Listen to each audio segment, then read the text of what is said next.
It was supposed to be a relaxing weekend. My sister Liz had asked me to watch her cat while she and her husband took a quick trip to the coast, and I'd agreed without hesitation. She lived in a small town about 40 minutes from me, in one of those older houses with creaky floorboards and drafty windows that felt both cozy and unsettling. The cat, Whisker, was a chubby tabby who mostly napped on the radiator cover and occasionally demanded food. Simple enough. I even thought it might be nice to have the place to myself for a couple of days. I drove out on Friday evening, letting myself in with the spare key Liz had hidden under a loose brick on the porch. Whisker greeted me with a disinterested meow, and I spent the first hour settling in, dropping my bag in the guest room, checking the fridge, and texting Liz that everything was fine. The house was quiet in a way that was almost soothing, and after a long work week, I was looking forward to doing absolutely nothing. It started small. That first night, I woke up to a sound like faint scratching. At first, I thought it was Whisker, but when I checked, he was curled up at the foot of the bed, snoring softly. I wandered through the house, checking doors and windows. Everything was locked. I convinced myself it had been a tree branch brushing against the side of the house, or maybe an old pipe groaning. Old houses make noises, right? Still, I slept with the bedside lamp on. The next morning, I found something odd. A perfect circle of water in the middle of the kitchen floor, maybe 3 feet in diameter. No puddle, no trail leading to or from it, just a damp patch that soaked into my socks when I stepped on it. I checked the ceiling, thinking there might be a leak, but it was dry. Whisker sat nearby, watching me with those inscrutable cat eyes, as if he knew something I didn't. That should have been enough for me to pack up and leave, but I didn't. I called Liz instead. "Hey, do you have a leak or something in the kitchen?" I asked. "No," she said, sounding distracted. "Why?" I described the water circle, and there was a long pause on her end before she said, "Weird. Maybe the roof's letting in moisture. Don't worry about it." Her casual tone threw me off. I wanted to press her, but she changed the subject, asking if Whisker was eating and reminding me to water her plants. By the time we hung up, I felt like I'd overreacted. Still, the circle stayed in the back of my mind. That night, I heard the scratching again. It was louder this time, insistent, and it seemed to be coming from behind the walls. I sat up in bed, clutching my phone like a lifeline. Whisker had jumped down from the bed and was staring at the corner of the room, his tail puffed up. His sudden tension made my stomach twist. "Probably mice," I whispered, though the thought didn't comfort me. Liz had never mentioned a rodent problem. I decided to check the basement. I don't know what compelled me to go down there. Some mix of curiosity and wanting to prove to myself that it really was just mice. The basement door was in the hallway off the kitchen, slightly ajar, as if it had been waiting for me. The stairs creaked loudly under my weight, and I had to use my phone's flashlight to navigate since the single bulb above barely worked. The air down there was damp and stale. Cardboard boxes lined the walls, along with a jumble of old furniture and tools. I scanned the room with my light, looking for anything that might explain the noise. My heart was pounding so hard I could feel it in my ears. Then I saw it. In the farthest corner of the basement was something I can only describe as a hole. Not a hole in the floor or the wall, but a circular void, as if someone had scooped a perfect chunk of reality out of the concrete. The edges were clean, unnaturally smooth, and the inside was blacker than anything I'd ever seen, like staring into an open mouth of nothingness. I froze, light trembling in my hand. The scratching started again, louder, more frantic, and it was coming from inside the hole. I wanted to run, but my legs felt rooted to the spot. Then, the scratching stopped abruptly, replaced by a low hum, a deep, vibrating sound that seemed to resonate in my chest. Whisker appeared at the top of the stairs, yowling like I'd never heard before. That snapped me out of it. I bolted up the steps, slamming the basement door shut behind me. I didn't sleep that night. I sat on the couch with all the lights on, clutching Whisker like a lifeline. I tried calling Liz again, but there was no answer. By morning, I convinced myself it had been a hallucination, a trick of the light, my imagination getting the better of me. That's what I told myself. Anyway, I spent the day avoiding the basement, refusing to even glance at the door. But things kept happening. The water circle appeared again, this time in the living room. Whisker hissed at nothing and hid under the couch. And at one point, while I was brushing my teeth, the bathroom mirror fogged up, not from steam, but as if someone had breathed on it.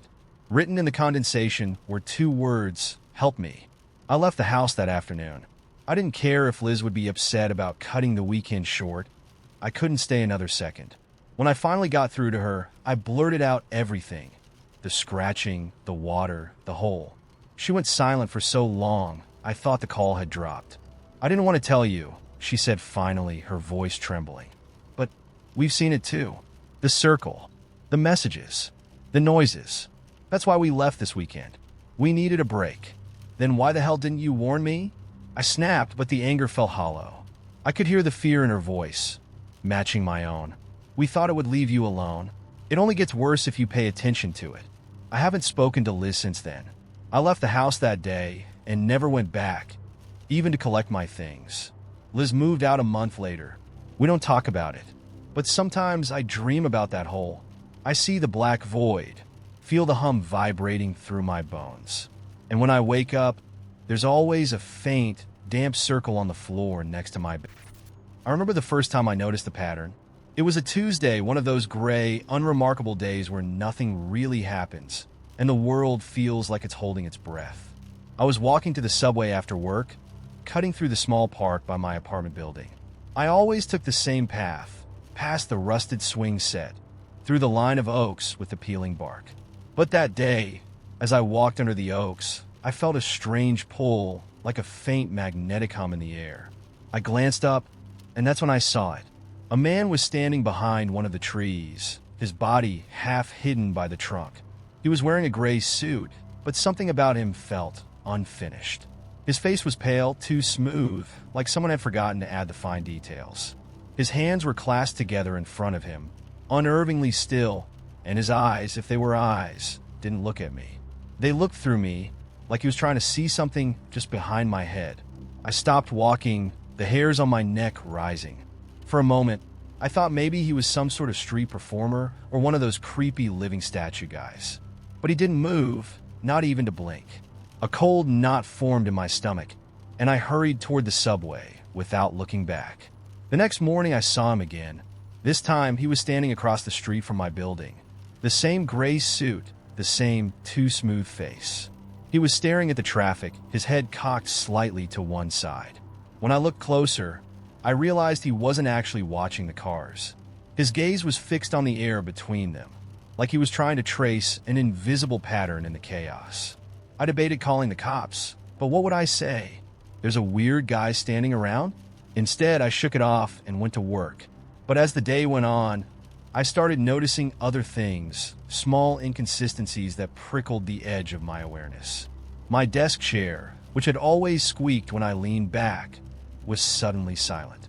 The clock in the break room ticked backward for a full minute before resuming its normal rhythm. And then there was Lisa, a co-worker I barely knew, who passed me in the hallway and said, "You're off center today." I stopped, confused. "What?" She smiled, her teeth too even. "You're not where you're supposed to be." I laughed it off, but her words stayed with me. By the time I got home, my nerves were raw, and I felt like I was walking through a dream where nothing quite connected. I locked my door and checked it twice before sitting down on the couch. But when I glanced out the window, the man in the gray suit was standing on the sidewalk below, staring up at my apartment. The next few days were a blur of mounting paranoia. The man in the gray suit was everywhere. On the subway platform, sitting in the back of a cafe, standing in the aisles of the grocery store. He never approached me, never even seemed to acknowledge me directly. But I could feel his presence like a weight pressing on my chest. And then there were the changes. They started small, almost imperceptible. My favorite mug was a different color. A crack in my bathroom tile disappeared overnight. The wallpaper in my hallway had a new pattern, though I couldn't quite remember what the old one had been. I tried mentioning it to my friend Claire, but she just shrugged. "You're probably just stressed," she said, her tone too casual. "Things change all the time." But they didn't. Not like this. One night, I woke to the sound of footsteps in my apartment. My heart slammed against my ribs as I reached for my phone, but the screen wouldn't turn on. The air felt thick, like I was breathing through a wet cloth. Slowly, I got out of bed and crept toward the living room. The man in the gray suit was standing in the middle of the room. His back was to me, and his head was tilted as though he were listening to something I couldn't hear. "Who are you?" I managed to choke out. He didn't answer. Slowly, he raised one hand and pointed at the wall. My gaze followed his finger, and that's when I saw it. A crack running down the plaster, thin and jagged, like lightning frozen in place.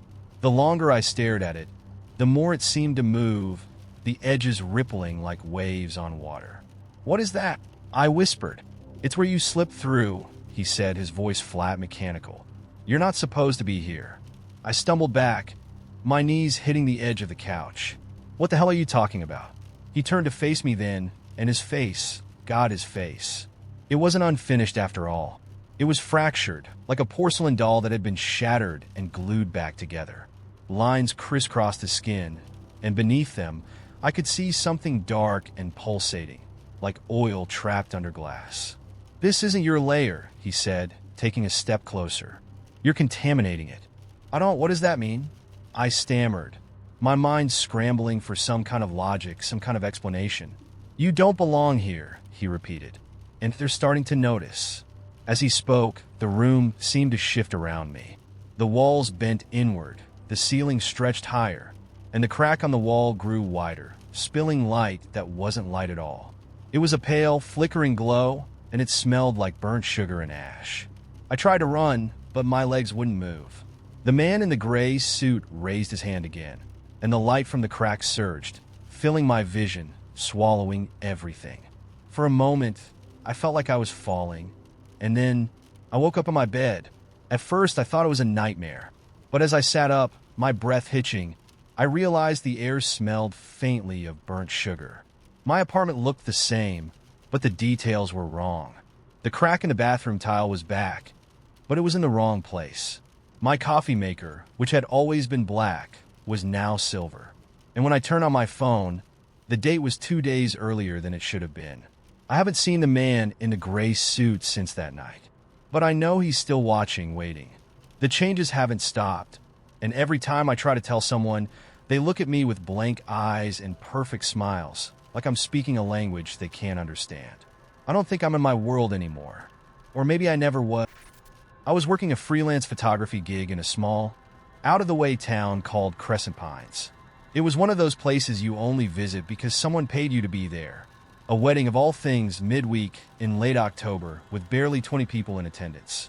The couple wanted authentic rustic charm, but the venue felt more like a horror movie set. It was an old, defunct bed-in breakfast at the edge of a dense forest. The property had been abandoned for years before the owners decided to rent it out for events. The floors creaked, the walls were water-stained, and the air carried the damp smell of mildew. The kind of place that seems alive somehow, watching. The ceremony was uneventful. Simple, quick. The bride and groom were sweet but distant, more interested in getting their photos done than small talk. The real strangeness began during the reception. I was taking candid shots of guests when I noticed a woman I hadn't seen earlier. She wasn't dressed for the occasion, no fancy dress, just a faded black coat and dark, scuffed boots. Her hair was long, stringy, and matted like she'd just come in from a storm. She stood at the edge of the clearing, half hidden in the shadows, watching. I assumed she was a local, maybe curious about the wedding, but something about her felt off. Her face was expressionless, almost slack, and her eyes didn't move. She just stared. I snapped a photo out of habit. When I lowered the camera, she was gone. I didn't hear her leave. No crunch of leaves, no rustling of the underbrush. Just gone. I felt a chill creep up my spine, but brushed it off. I had a job to do. Later, while reviewing the shots on my camera, I froze. The photo I'd taken of the woman, it wasn't right. Her features were distorted, like a bad double exposure. Her mouth was twisted, too wide, and her eyes, they weren't human. They were dark and glossy, like the eyes of a doll, staring straight through the lens. I deleted the photo without thinking. Whatever it was, I didn't want it on my camera. But that feeling of being watched lingered, like her eyes had burned themselves into my mind. As the evening wore on, things got stranger. Guests began complaining of headaches, and one of the groomsmen swore he heard someone calling his name from the woods. I chalked it up to too much champagne, but then I started hearing it too, a faint, low murmur just at the edge of perception. It was like the forest was alive, whispering, but no one could make out what it was saying. The bride's grandmother was the first to leave. She was an older woman, frail but sharp as a tack. She hadn't said much all evening, but as she shuffled toward her car, she pulled me aside. Her voice was barely above a whisper. "You shouldn't stay here after dark," she said, gripping my arm with surprising strength. Her eyes darted toward the trees. "This place doesn't like visitors." I laughed nervously, unsure how to respond. "I'll be gone soon," I told her. She just nodded, her face pale and tight with something like fear, and left without another word. By the time I finished packing up, the guests had all gone, leaving just me and the owners of the venue, a middle-aged couple who looked as tired as the building itself. They offered me a room for the night, but I politely declined. Something about the house felt wrong, like the walls were listening. I just wanted to get home. I was halfway to my car when I realized I'd left my camera bag inside. Swearing under my breath, I jogged back to the house, the gravel crunching underfoot. The lights inside were dim, but the door was still unlocked. The house felt colder than before, the kind of cold that sinks into your bones. My footsteps echoed too loudly as I crossed the foyer. The bag was right where I'd left it, sitting on a chair near the back window. As I grabbed it, I caught movement in my peripheral vision. At first, I thought it was my reflection in the glass, but then I realized the figure was outside. It was the woman in the black coat, standing just beyond the tree line, motionless. Her face was still distorted, that too wide mouth grinning now. My stomach turned. I stumbled back, clutching the bag, and ran for the door. But before I could reach it, I heard the sound, a low, guttural humming, like an old engine struggling to start. It wasn't coming from outside. It was inside the house, reverberating through the walls. The floorboards creaked behind me, slow and deliberate. I didn't dare look back. I burst through the front door and into the night. The forest seemed darker than before, the shadows thicker, pressing in. As I reached my car, I thought I heard someone whisper my name, soft and insistent, but I didn't stop to check. I threw the bag in the passenger seat and sped off, gravel spitting under the tires. The road out of Crescent Pines was narrow and winding, and the headlights barely cut through the fog that had settled in. My hands trembled on the wheel, the adrenaline wearing off and leaving a cold, creeping fear in its place. Then my car radio crackled to life. I hadn't turned it on. At first, it was just static, but then I heard it, the same low humming interspersed with faint whispers. My name, over and over. I slammed the radio off, but the sound didn't stop. It was inside the car now, coming from the back seat. I don't remember pulling over. I don't even remember getting out. All I know is I ran, leaving the car behind, my breath ragged and my chest burning. I didn't stop until I saw lights. A diner at the side of the road, open 24 hours. I stumbled inside, disheveled and shaking. The waitress looked at me like I was crazy, but I didn't care. I stayed there until sunrise, too scared to go back for the car. When I finally did, the car was empty. No sign of anyone in the back seat. No static from the radio. But the passenger side window was fogged up from the inside, and there was something written in the condensation. Just one word scrawled in shaky letters. It started with laughter, soft and airy, like the kind you hear from kids playing in the distance. I live alone, and my apartment faces a parking lot. Not exactly prime territory for playgrounds or lingering echoes. But the sound wasn't eerie at first. It was pleasant, almost nostalgic. I'd be washing dishes or scrolling my phone, and there it would be, a faint giggle, as though someone had just whispered a joke too private for me to catch. I'd smile to myself and get back to whatever I was doing. It wasn't until the laughter moved inside that I started to worry. The first time I heard it up close, I was in the shower. I was mid-lather when it came, a light chuckle, so near it could have been right behind me. I froze, soap stinging my eyes as I tried to listen over the spray of water. The bathroom was empty when I finally peeked out. My chest was tight, my pulse erratic, but I convinced myself it was the pipes or some weird auditory trick. That night, though, I triple-checked the locks on all my doors and windows. The laughter didn't stay soft for long. Over the next week, it grew louder, sharper, like it was coming from the walls themselves. One night, I could swear it was directly under my bed. I pressed my ear to the mattress, half expecting to hear nothing and half hoping for the same. Instead, I heard a low murmur, words I couldn't make out, but that carried the rhythm of a conversation. I yanked the blanket off the side of the bed and looked underneath. There was nothing there, but for the first time, I wondered if I was losing it. Objects started to move. At first, it was little things. My toothbrush on the wrong side of the sink, a chair pulled an inch away from the table. Things I could chalk up to distraction or clumsiness. Then, one morning, I woke up to find every cabinet in my kitchen open, perfectly aligned, like the set of a horror movie. My first instinct was to laugh at the absurdity of it, but the laugh stuck in my throat when I noticed a single, muddy handprint on the countertop. Small, almost childlike. I tried talking about it with my friend Jonah over drinks. "Maybe you need a break," he said, swirling his beer bottle as he spoke. "Have you been sleeping enough?" I hadn't, but I didn't think that explained the handprint or the cabinets. I told him about the laughter, the strange murmurs, but he just laughed. "You need to get out of your own head," he said. "You're spiraling." I tried to take his advice. I spent an entire Saturday out of the apartment. Ran errands, saw a movie, even treated myself to a fancy dinner. For a moment, I thought maybe he was right. The world outside my apartment felt stable, solid, real. But when I got home that evening, the smell hit me as soon as I opened the door. Sweet and cloying, like overripe fruit left to rot in the sun. The source was my closet. My heart pounded as I opened the door, half expecting to find some decaying animal. But there was nothing. Just my clothes, hanging undisturbed. The smell dissipated as quickly as it had appeared, leaving only the faintest trace, like a taunt. That night, I dreamed of a child's face pressed against my bedroom window. Not looking in, looking out. Things spiraled quickly after that. I'd find sticky fingerprints on the walls, tiny footprints tracked in flour across the kitchen floor. My phone started playing old voicemails from my mom on its own. She died when I was 23, and I hadn't listened to those messages in years.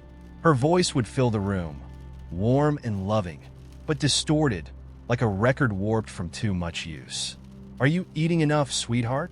she'd say, or "You're my brave little one." Except now, the words seemed off, almost mocking. The tipping point came 3 nights ago.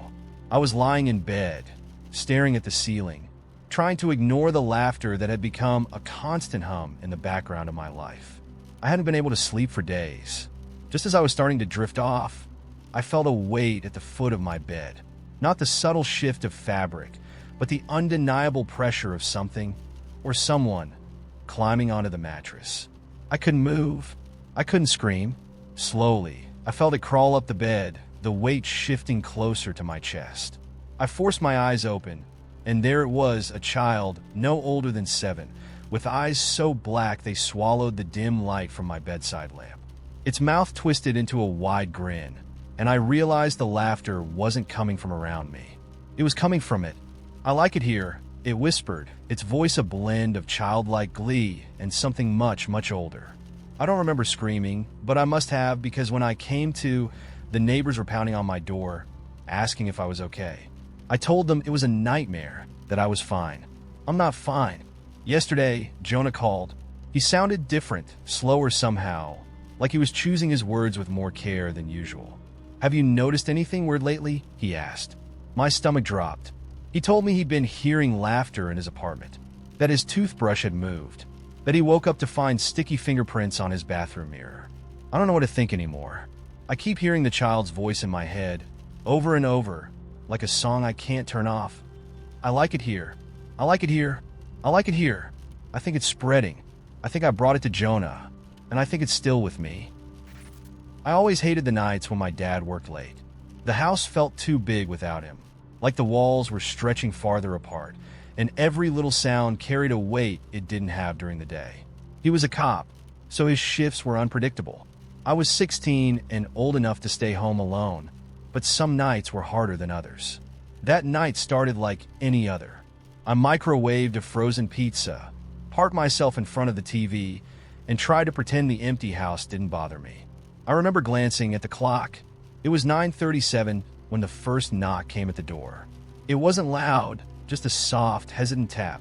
I paused the show I was watching and waited, expecting it to come again. When it didn't, I told myself it was probably just the wind or a branch brushing against the siding. Then it came again, a little louder this time.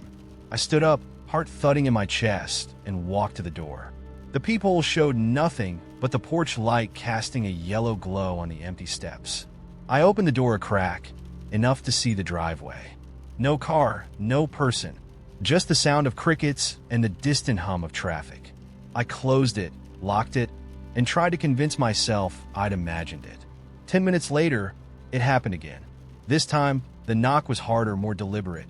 I went to the door again, and again, no one was there. My pulse was racing now. I double-checked the locks, grabbed my dad's spare flashlight from the kitchen, and told myself it had to be some neighborhood kid playing a prank. Maybe I'd scare them off if I showed I wasn't afraid. I flipped on the porch light, opened the door wide, and stepped outside. The air was chilly, the kind of cold that bites at your skin, even through your clothes. I looked around, shining the flashlight across the lawn and into the street. Nothing. No kids, no cars, not even a stray animal. Just an empty, quiet neighborhood. I was about to go back inside when I noticed something. A piece of paper, folded neatly, was lying on the welcome mat. It hadn't been there earlier. I picked it up, my fingers trembling, and unfolded it. The handwriting was shaky, almost childlike, and it read, "You shouldn't be alone." I slammed the door, locked it, and grabbed my phone. I dialed my dad's number, but it went straight to voicemail. I left a message, my voice barely steady, and then called the non-emergency police line. The operator listened to my story, assured me they'd send a patrol car to check the area, and told me to stay inside. I hung up and sat on the couch, clutching the flashlight like it was a weapon. I don't know how much time passed before the next knock. It wasn't soft this time. It was loud, insistent, and it came not from the front door, but from the sliding glass door at the back of the house. The one that opened onto the deck. My blood ran cold. That door had no peephole, no way to see who, or what, was on the other side without pulling back the curtains. The knocking didn't stop, each hit rattling the glass, growing more frantic. Summoning every ounce of courage I had, I crept toward the door and yanked the curtains aside. No one was there. The deck was empty, the backyard bathed in moonlight, and yet the knocking hadn't stopped. It was still coming, loud and unrelenting. Except now, it wasn't coming from the glass door anymore.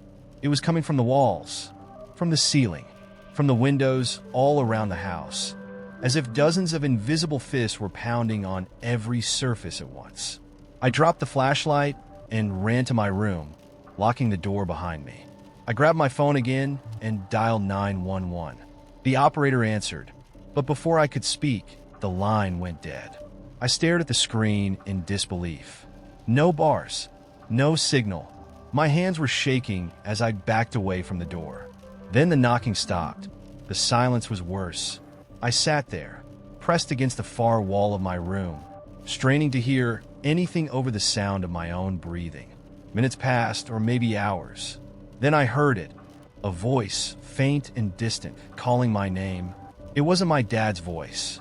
It wasn't anyone's voice I recognized. It was thin, hollow, and wrong. It came from inside the house. I pressed my ear to the door, heart pounding, and heard the floorboards creak just outside. Something was there, something breathing. I held my breath, hoping it would go away, but the door handle started to turn, slowly, deliberately. I backed away, my eyes fixed on the knob as it twisted back and forth, testing the lock. The door didn't open. Instead, the thing outside started whispering my name. Over and over, its voice raspy and eager.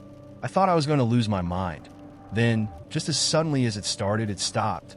The handle stilled, the whispers ceased, and the house went quiet again. I stayed in that room until morning. When the first light of dawn broke through the curtains, I finally worked up the courage to open the door. The house was empty, every door and window locked, every room exactly as I'd left it. But on the kitchen counter, I found another note. This one wasn't written in shaky handwriting. It was carved into the wood with jagged, uneven letters. I'll be back when he's gone. I haven't told my dad. He'd probably chalk it up to nerves or some dumb prank.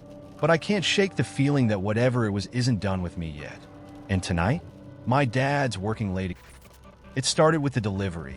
I hadn't ordered anything, but the box was sitting on my stoop when I got home from work. A plain cardboard box, sealed with clear tape.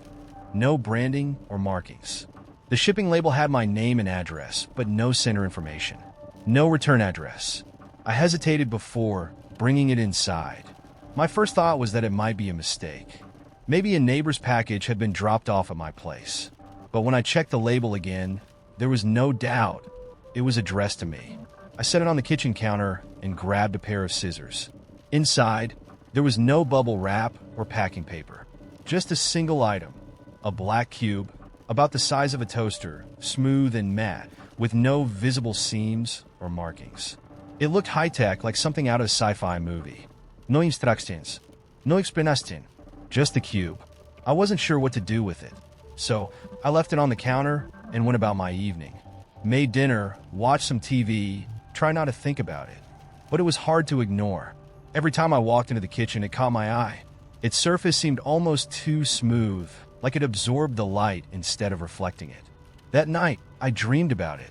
In the dream, I was sitting at the kitchen table, staring at the cube. It was vibrating, humming softly, and there was a faint light coming from within it. I couldn't look away. The sound grew louder and louder until it was all I could hear. I woke up drenched in sweat. When I went to the kitchen the next morning, the cube wasn't where I'd left it. It was on the table now, exactly where it had been in my dream. I froze. I knew I hadn't put it there. My first instinct was to get rid of it. I grabbed the box that had come in and tried to put the cube back inside. But the moment my hands touched it, a jolt shot through me like static electricity but stronger. I dropped it immediately, my heart pounding. I stood there for a while, staring at it, trying to convince myself it was just my imagination. Finally, I grabbed a dish towel, wrapped it around the cube, and shoved it into the box.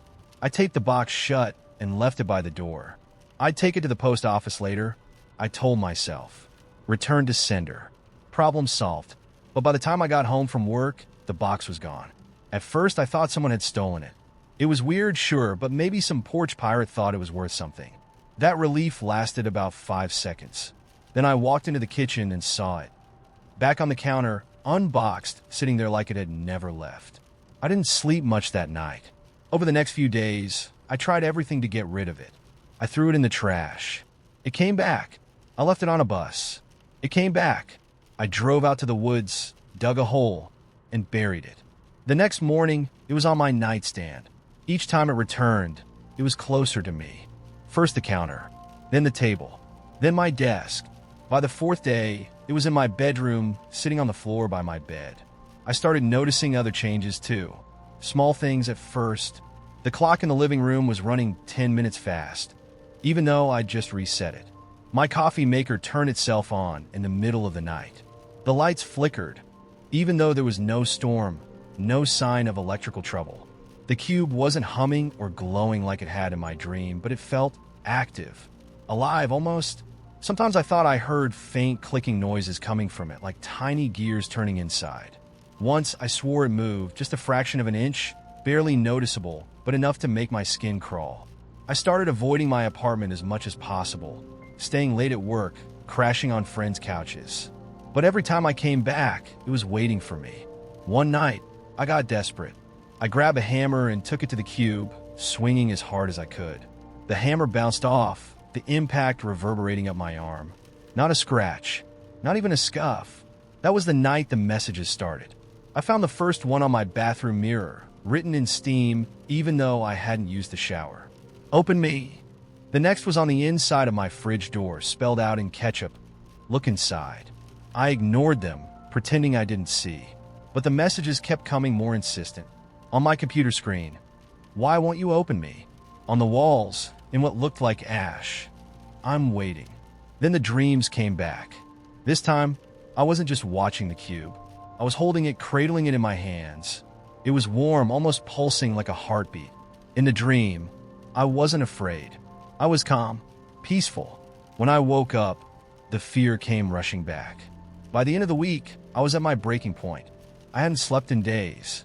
My apartment felt suffocating, the air thick and heavy.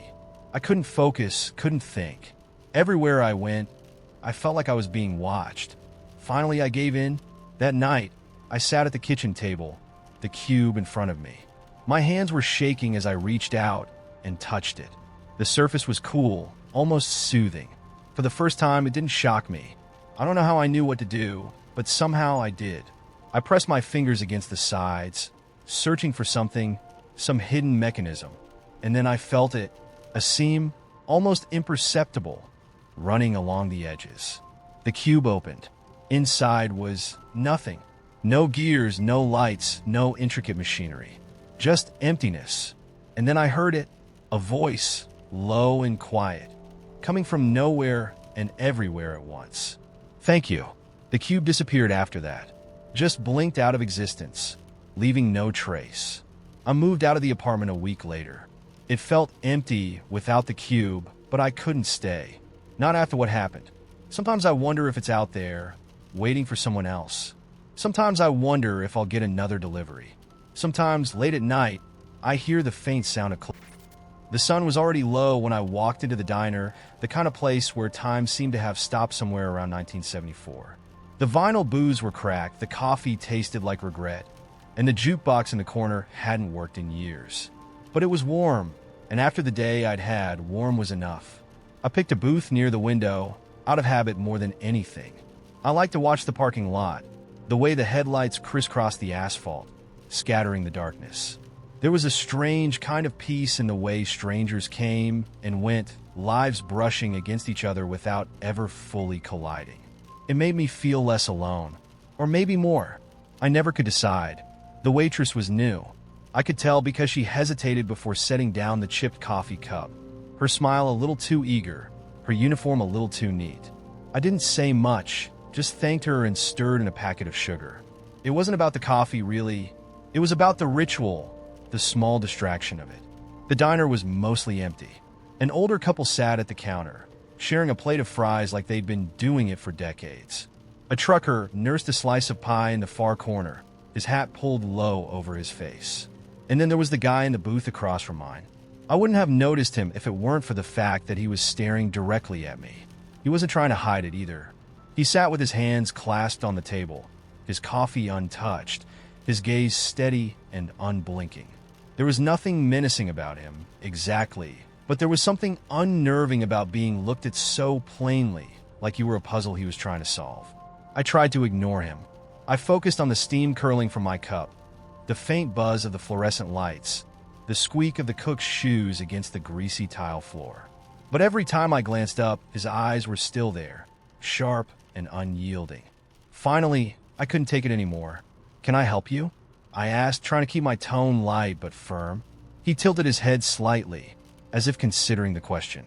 Then, in a voice low and steady, he said, "You look like someone who's been running." The words hit me like a gust of cold air. I blinked, unsure how to respond. "Excuse me?" "Running," he repeated, leaning back in his seat. "Not the exercise kind. The other kind." He said it like it was a fact, not a question, and for reasons I couldn't quite explain, I didn't deny it.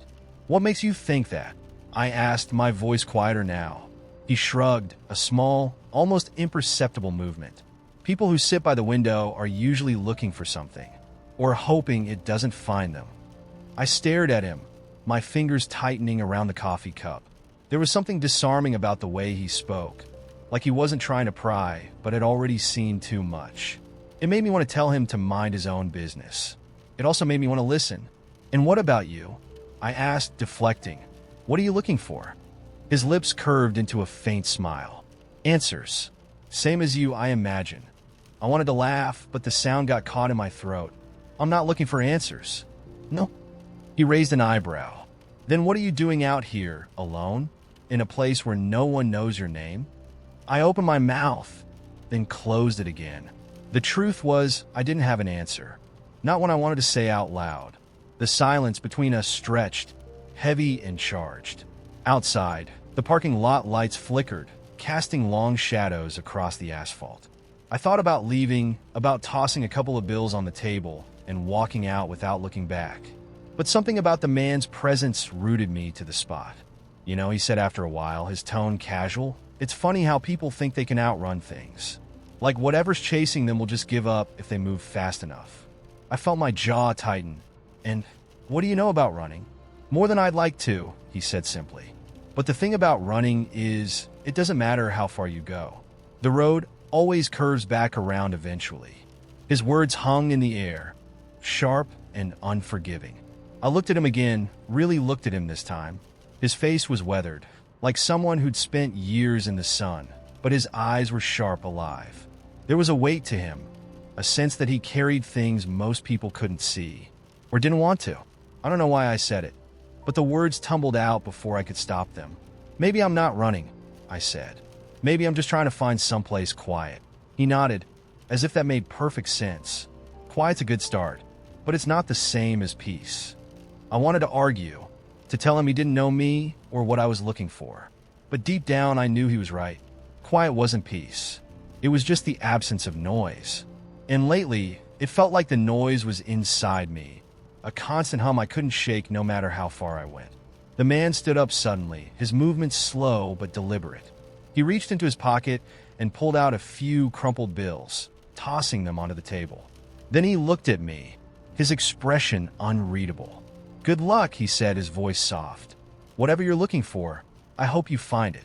Before I could respond, he turned and walked out, the bell above the door jingling softly as he disappeared into the night. I sat there for a long time after he left, the coffee in my cup growing cold. His words lingered, threading themselves into the quiet of the diner, into the quiet of me. Outside, the parking lot was empty now, the headlights gone, the darkness pressing closer. I thought about leaving, about getting back on the road, and putting more miles between me and whatever I was trying to forget. But for the first time in a long time, I stayed. I was folding socks when the radio broke. It let out this sharp crackle, then hissed like it was drowning in static. I leaned over and twisted the knob, trying to find a station. Instead, I got a voice. Not music, not even a commercial. Just a voice, calm and deliberate, reciting something I couldn't quite make out. It sounded like numbers. Or names. I couldn't be sure. The weird thing was I hadn't turned the radio on. I never listened to it while folding laundry. I turned it off, shook my head, and went back to pairing socks. By the time I was done, I had 3 socks left over, none of them matching. That annoyed me more than the radio. I always prided myself on keeping track of my laundry. The next day, the mismatch still bugged me. I went through my drawers looking for the strays, but couldn't find them. I was about to give up when I noticed a drawer I didn't recognize. It was tucked into the corner of the dresser, just beneath the usual bottom drawer. I'd lived in this apartment for 3 years. There was no extra drawer before. My heart did a strange flutter as I opened it. Inside were 3 socks. None of them matched the missing ones either. I shut the drawer. Maybe I was remembering wrong. It was just a stupid drawer. But from then on, I kept noticing these little inconsistencies creeping into my life. A mug with a chipped handle I couldn't remember owning. A scar on my knee I didn't recognize. The mailman delivering packages addressed to people who didn't live in the building or didn't exist. One day, I got a letter addressed to Laura. No last name, just Laura. My name's not Laura. I opened it anyway. It was blank. The radio started acting up more often. I'd hear it click on by itself, the voice slipping in and out of the static. Once, I caught a phrase. "Remember what you promised." I didn't know what it meant. I didn't even know who it was meant for. But the words felt like they were aimed at me. The first time I heard my name was a week later. I'd been brushing my teeth when the TV in the living room switched on. It was one of those old boxy sets I'd picked up at a flea market years ago, but rarely used. The screen glowed, and the voice, the same one from the radio, said, "Ellie, are you listening?" I froze, the toothbrush still in my mouth. When I didn't answer, the screen flickered, and the voice spoke again. "Ellie, it's important. Look in the drawer." The drawer. That cursed drawer.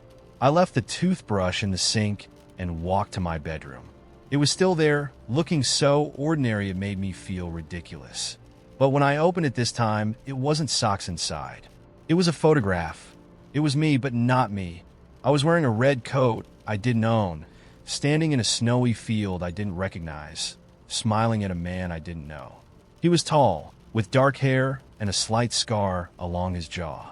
He was holding my hand like we'd known each other forever. On the back of the photo was a date, December 17th, 2024. 3 weeks from now. I didn't sleep that night. I stared at the photo until the sunrise seeped through my blinds, convincing myself it was some kind of prank. Maybe someone broke into my apartment and planted it there.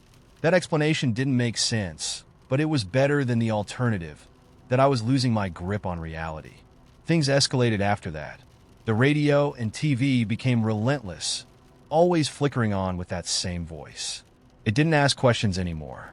It gave instructions. Don't go to work today. Take the 5:40 bus. Buy an orange scarf. I obeyed, partly out of fear and partly because I was curious. I wanted to see where it was leading me. The patterns in my life began to dissolve. My neighbor across the hall moved out, but when I asked the landlord about it, he looked at me like I was crazy and said, "What neighbor? That unit's been empty for months." My coworkers started forgetting conversations we'd had the day before, sometimes forgetting my name entirely. One day, my manager asked me who hired me, as if I'd just shown up unannounced. I stopped going to work after that. The voice guided me through it all, nudging me toward places I didn't recognize but somehow felt familiar. A diner downtown, a bookstore tucked between two alleys, a park bench near the river. At each place, I found pieces of myself, things that didn't belong to this version of me. A notebook filled with my handwriting, but in a style I didn't recognize. A bracelet I vaguely remembered losing as a kid. A receipt for a plane ticket I'd never purchased. By the time December 17th arrived, I was ready, or as ready as I could be. The voice had been quiet for days, leaving me to figure things out on my own.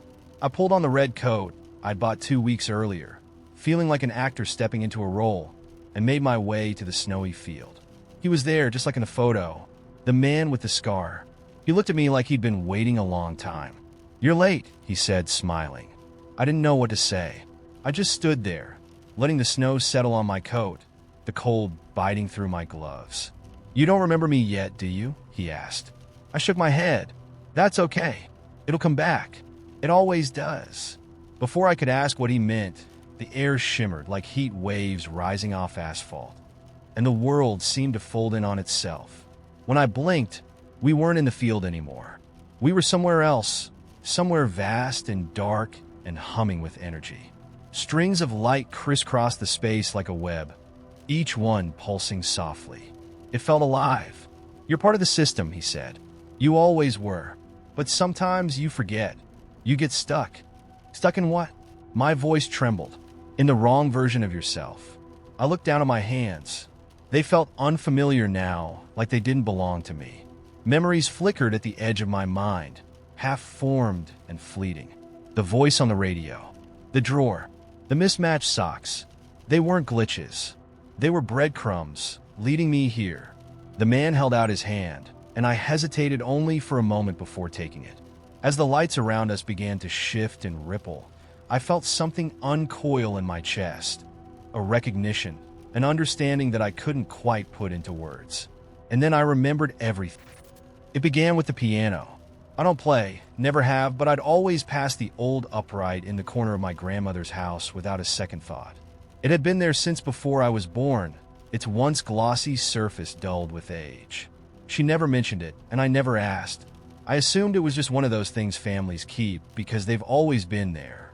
Until the day she passed away, and the piano became mine. It arrived at my apartment a week later, wheeled in by a pair of movers who joked about the thing being haunted. I laughed politely, tipped them, and shut the door. Then I stood there staring at it, unsure why I'd even agreed to take it.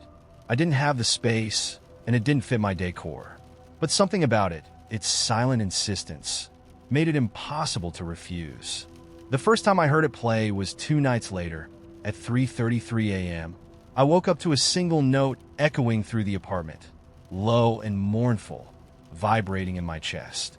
My heart thundered as I scrambled out of bed, clutching my phone like a lifeline. The air smelled faintly of old wood and something metallic, like the inside of a safe. I found the piano sitting just as I'd left it, silent, the keys untouched. I spent the rest of the night wide awake, the sound lingering in my ears. The next day, I convinced myself it had been a dream. I hadn't been sleeping well. Grief does strange things to the mind. But the pattern repeated. Every night, at exactly 3:33 a.m., the piano played. Never a song, just a series of disconnected notes, as if it were searching for something. Then, the dream started. In them, I was sitting at the piano, my hands moving across the keys with effortless grace, playing melodies I didn't recognize but somehow knew. I could feel the weight of each note, the press of my fingers on the smooth ivory. When I woke, my hands ached as if I'd been practicing for hours. I decided to investigate. I don't know what I was looking for, maybe a manufacturer's mark, a hidden compartment, but the piano resisted me. The lid refused to lift. The keys felt glued in place. Frustrated, I hammered a random chord, and the sound that emerged wasn't musical. It was a scream, not a human scream, something deeper, older, as though the piano itself were exhaling centuries of anguish. The apartment seemed to shudder with the force of it, the walls trembling like paper in a gale. When it finally stopped, I realized I was sitting on the floor, my ears ringing. That night, the piano didn't play. The silence should have been comforting, but it wasn't. It felt heavy, oppressive, like the absence of sound in a room where you know someone is watching you. I left the apartment and stayed at a friend's place, but the piano followed me into my dreams. It was different now. The keys were cracked, oozing a dark, tar-like substance.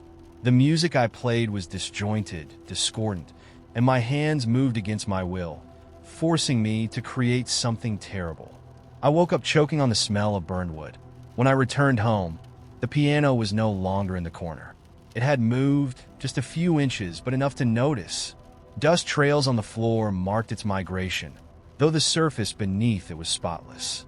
I tried to ignore it, but the shift felt deliberate, like it was edging closer. The next time I played, it wasn't at 3:33 a.m. It was during the day while I was wide awake. A simple melody, repetitive, almost childlike, tinkled out of the room as I stood frozen in the kitchen. I called my grandmother's number out of sheer desperation, knowing she wouldn't answer, but the voicemail that played wasn't hers. "Do you remember now?" A voice whispered through the line, low and rasping, like whined through broken glass. The memories came crashing back then. A birthday long ago at my grandmother's house.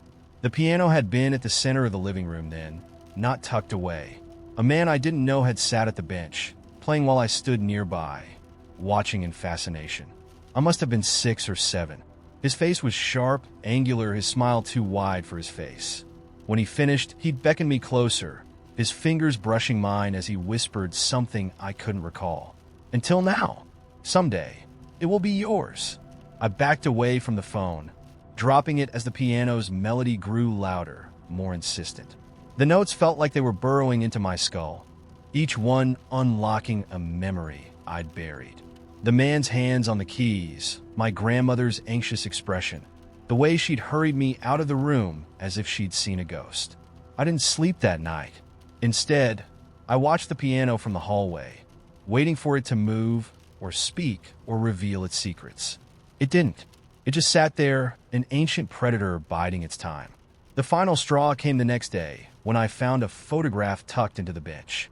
It was old, the edges curling, the image faded. It showed my grandmother as a young woman standing beside the man from my memories. He was playing the piano, his face frozen in that same unnatural smile. And in the background, just barely visible, was me. I stared at the photo until my vision blurred, my mind reeling. I hadn't been born when this picture was taken. That night, the piano played again, louder than ever. I didn't wait to see what would happen next. I left the apartment and never went back. I don't know where the piano is now. Maybe it's still there, waiting for its next victim, or maybe it's already found one. Sometimes I still hear it, not in my dreams anymore, but in the quiet moments of my waking life.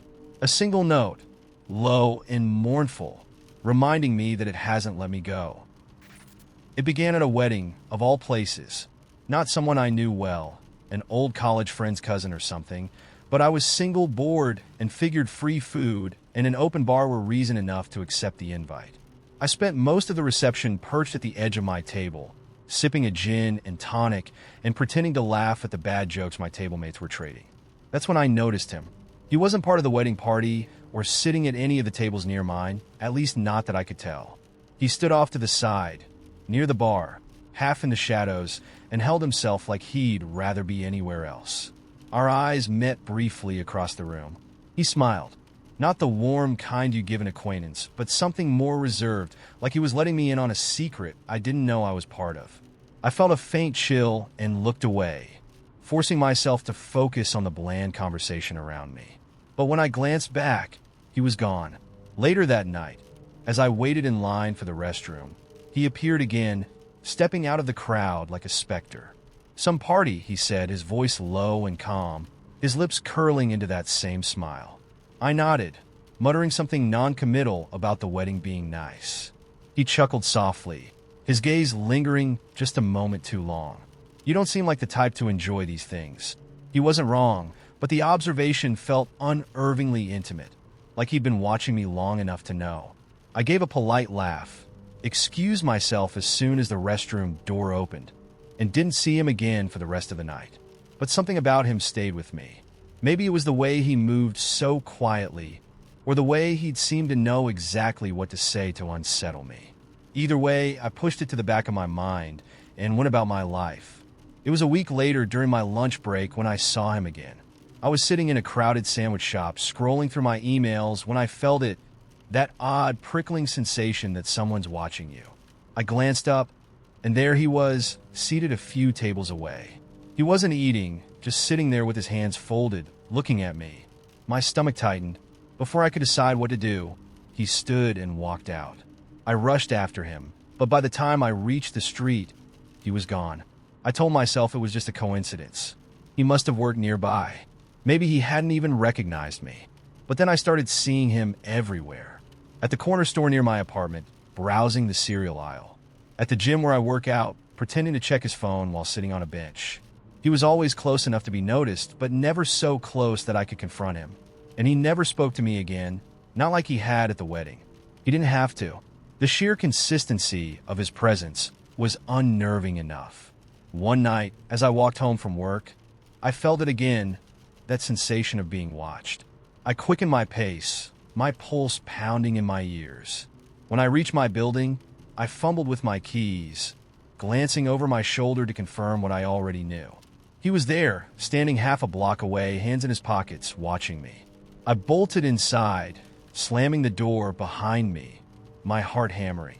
I wanted to believe it was paranoia, but paranoia doesn't leave voicemail messages. The next morning, I woke up to my phone buzzing with an unknown number. I let it go to voicemail, but curiosity got the better of me. The message was short and simple. You left your scarf at the wedding. Thought you might want it back. I didn't leave a scarf at the wedding. I hadn't even brought one. I didn't reply, but the messages didn't stop. Sometimes they were cryptic. Nice shoes today, or I saw you at the coffee shop, but you looked busy. Other times, they were eerily mundane. Do you prefer cats or dogs? It was like he was trying to wedge himself into my life without my permission, to make himself a presence I couldn't ignore. I went to the police, but without concrete proof that he'd done anything illegal, they couldn't help me.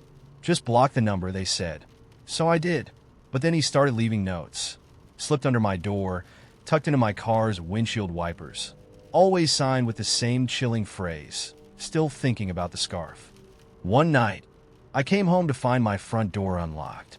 I was sure I'd locked it that morning. I always double-check. But nothing seemed out of place. I told myself it must have been my imagination, that I was letting fear get the better of me. But then I found the scarf. It was lying on my bed, folded neatly, as if someone had taken the time to smooth out every crease. I didn't recognize it, but the tag still attached told me it was new. My stomach turned. I grabbed the scarf and ran out of the apartment, straight to my friend Natalie's place across town. I didn't go back home that night. Now I'm staying at Natalie's, but I can't shake the feeling that he knows where I am. Every knock on the door makes me jump. Every text from an unknown number sends me into a spiral. I've started to question everything. How he knows so much about me. How he manages to stay one step ahead. Does he have cameras? Is he following me all the time, even when I think I'm alone? The thought is suffocating. Last night, Natalie and I were watching TV when her phone buzzed with a notification. She frowned, tilting the screen so I could see. It was a photo of us, taken from outside her apartment window. The message underneath read, "Miss me yet? I don't know who he is or why he's doing this. I don't know if he'll stop or if this is just the beginning of something worse. All I know is that I can't escape him. No matter where I go, he finds me. And now, he's making sure I know that there's no way." I was unpacking groceries when the first flicker of something off caught my attention. It wasn't anything dramatic, just a vague sense of unease that gnawed at the edges of my focus. I chalked it up to a long day at work and kept unloading the bags. A box of cereal here, a carton of eggs there. The rhythm of normalcy calmed me, and I almost didn't notice the ketchup bottle. It was sitting on the counter, lid off, half full. That wouldn't have been unusual, except I hadn't bought ketchup. I knew this because I'd stopped buying it months ago when I realized it always expired before I could use it up. I even had a mental checklist while shopping. Milk, bread, eggs, no ketchup. I stared at the bottle like it might explain itself. Its label was slightly torn, the kind of wear that comes from regular use. Hesitantly, I reached out and touched it. The plastic was cold, fresh from the fridge, even though it had been sitting on the counter for at least 10 minutes. I called out, "Eric?" My boyfriend was supposed to be out of town for work, but I wondered if maybe he'd come home early. Silence. The apartment was empty, just me and the faint hum of the refrigerator. Shrugging it off as a brain lapse, I must have bought it and forgotten. I shoved the ketchup into the fridge and finished unpacking. By the time I sat down with dinner, I convinced myself it wasn't worth worrying about. The next morning, the unease returned. I woke up to my alarm, the familiar jarring sound cutting through the stillness of my room. But as I reached for my phone to silence it, I noticed something strange. My phone was already in my hand. Not on the nightstand, not on the charger. In my hand, unlocked, with the flashlight turned on. A chill ran through me. I sat up, staring at the device like it was an alien object. I didn't remember picking it up, didn't remember turning on the light. My first thought was sleepwalking, but I've never done that before. Not once in my life. I checked the phone logs and found nothing unusual. No texts, no calls. Just the flashlight icon glowing mockingly on the home screen. The day unfolded like normal, but the feeling of something lurking just beneath the surface of my reality stayed with me. At work, my coworkers chatted about mundane things, weekend plans, office gossip. I tried to join in, but my mind kept drifting back to the phone, to the ketchup bottle. When I got home that evening, I braced myself for, I don't know, something, but everything seemed fine. My apartment was exactly as I'd left it. I made dinner, watched TV, and went to bed, still uneasy but too tired to dwell on it. Then the dream started. In the first one, I was in my living room, except it wasn't quite right. The walls were the wrong shade of blue, and the furniture was arranged backward, like someone had flipped the room in a mirror. I stood in the center of the space, holding that same bottle of ketchup, though now it was completely full. I felt compelled to open it, even though I didn't want to. When I twisted the cap, a thick red liquid spilled out. Not ketchup, but blood, warm and metallic smelling, pooling at my feet. I woke up gasping, the sensation of sticky warmth lingering on my hands. For a moment, I just lay there, willing my heart to slow. I told myself it was just a nightmare, but when I glanced at my bedside table, I froze. The ketchup bottle was there. It shouldn't have been there. It was supposed to be in the fridge. I grabbed it, marched to the kitchen, and threw it in the trash. My hands trembled as I shoved the lid on the garbage can, as if sealing it inside would make everything normal again. The next morning, the bottle was back in the fridge. I stared at it, trying to suppress the rising panic. The label was pristine now, no sign of the tear I'd noticed before. The contents were full again, the lid firmly screwed on. I slammed the fridge door shut and paced the kitchen. This wasn't just forgetfulness. Something was wrong. I texted Eric. "When are you coming home? Weird stuff happening here." His reply was immediate. "You okay? Be back Friday. Call if you need me." I didn't call. I didn't even know how to explain what was happening without sounding unhinged. Instead, I tried to distract myself, throwing myself into work and staying out of the apartment as much as possible. But no matter where I went, I couldn't shake the feeling that I was being followed. It wasn't a physical presence. More like the world itself was watching me, waiting for me to notice something I wasn't supposed to. By Thursday night, I was a wreck. The apartment seemed darker, quieter, as if it had absorbed my paranoia and turned it into something tangible. I decided to sleep with the TV on, hoping the noise would drown out my thoughts. As I lay in bed, staring at the flickering screen, my phone buzzed. It was a text from myself. The message read, "Stop throwing it away." My breath caught in my throat. My hands shook as I typed a response. "Who is this?" No reply. I stared at the screen until it dimmed, the room growing eerily still. Slowly, I got out of bed and walked to the kitchen. The fridge loomed in the darkness, its faint hum filling the silence. I opened it. The ketchup bottle was gone. Relief washed over me, followed immediately by a deeper dread. I turned to the trash can, hesitated, and finally lifted the lid. It was back, but this time the label wasn't torn and it didn't say ketchup. Instead, it read, "Open me." I backed away, the hairs on my arms standing on end. My phone buzzed again, and I glanced at it. Another text from my number. "You're almost ready." Ready for what? My mind raced as I tried to piece it all together, but nothing made sense. The world around me felt thinner, like a film stretched too tight over a surface it wasn't meant to cover. I stared at the bottle, my heart pounding. Something whispered inside me, a voice I didn't recognize but couldn't ignore. It wasn't a sound. It was a feeling, an impulse that I couldn't resist. With trembling hands, I reached for the bottle, unscrewed the cap, and tipped it over. This time, there was no ketchup. There was no blood. There was a key. I don't know what it unlocks. Not yet. But the voice in my head is growing louder, more insistent, guiding me somewhere I'm not sure I want to go. All I know is that I can't stop now. Not until I find out what's on the other side. I'd always thought the stories about the third floor were just urban legends, part of the folklore of cheap college housing. The building was old, built in the late 1800s, and housed a mix of students and young professionals. The first and second floors were standard enough, with creaky floors and yellowed wallpaper. But the third floor had a reputation. People said it was different up there, the kind of different no one could quite put into words. When my roommate, Alina, and I found an affordable 2-bedroom on the third floor, we jumped at the chance. Rent in the city was insane, and this was well below market. "It's just stories," Alina said when I hesitated at signing. "What? You think the boogeyman is paying rent up there?" The first month was fine. The apartment was drafty and a little musty, but nothing unexpected for a building that old. Things only started to change after Alina left for a long weekend to visit her family. I was alone, and the apartment felt different in her absence. Heavier somehow. The air seemed thicker, and the usual creaks and groans of the building sounded louder, sharper. The first night, I noticed a faint scratching noise. It came from the closet in my bedroom. I told myself it was probably a mouse or a loose pipe, but when I opened the door, the sound stopped. The closet was empty, nothing but old paint and a single wire hanger left behind by the previous tenant. The second night, I woke up at 3:33 a.m. to the sound of footsteps above me.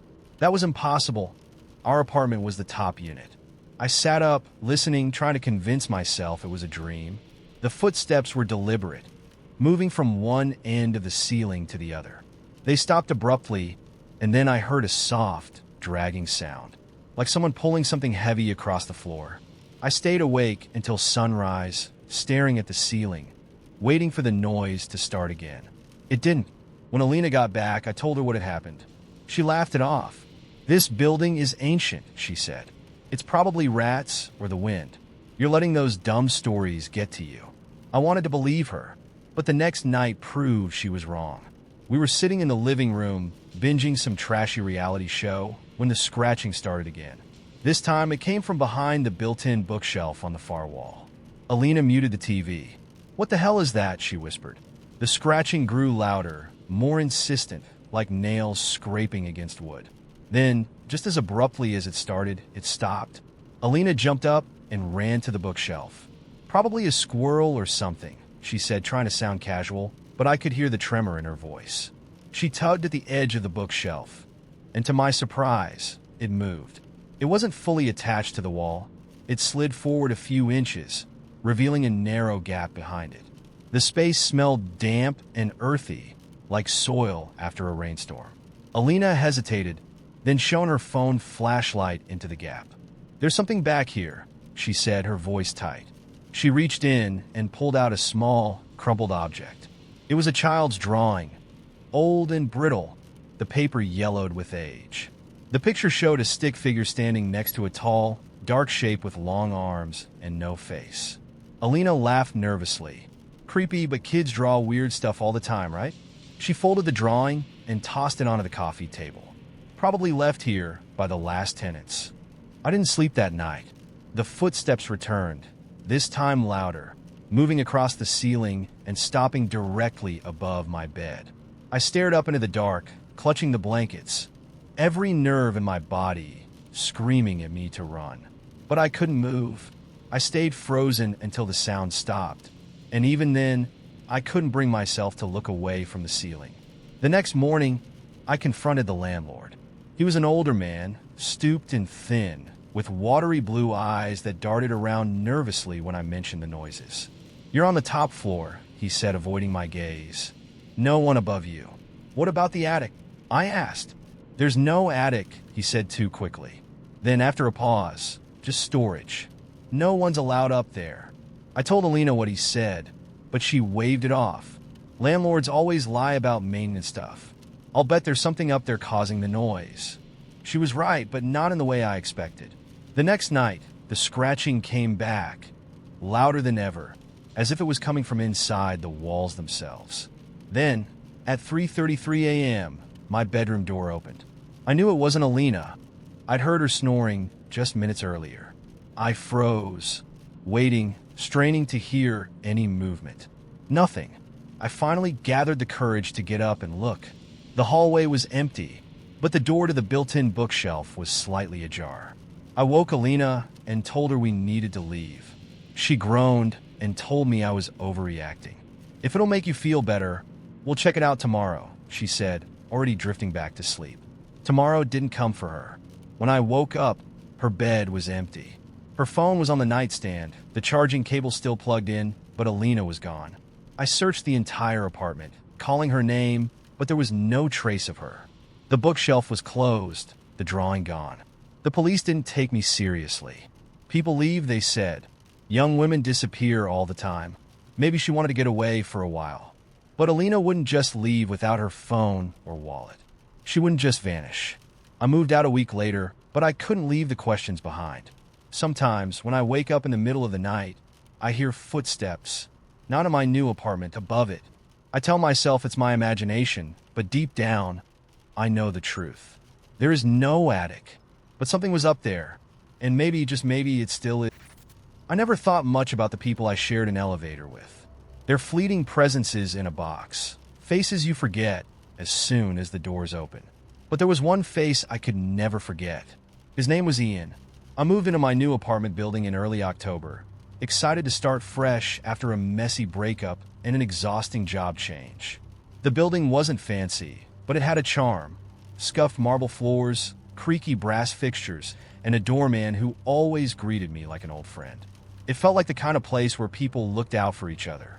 I first met Ian on a Friday evening, as I was heading back from the grocery store. The elevator was nearly full, so I squeezed into the corner, my arms weighed down by bags.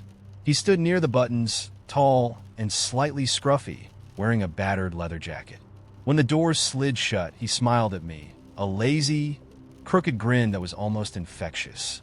"Fourth floor, right?" he asked, his voice warm, like we'd known each other forever. I blinked. "Yeah, how'd you know?" He shrugged, still smiling. I've seen you get off there before.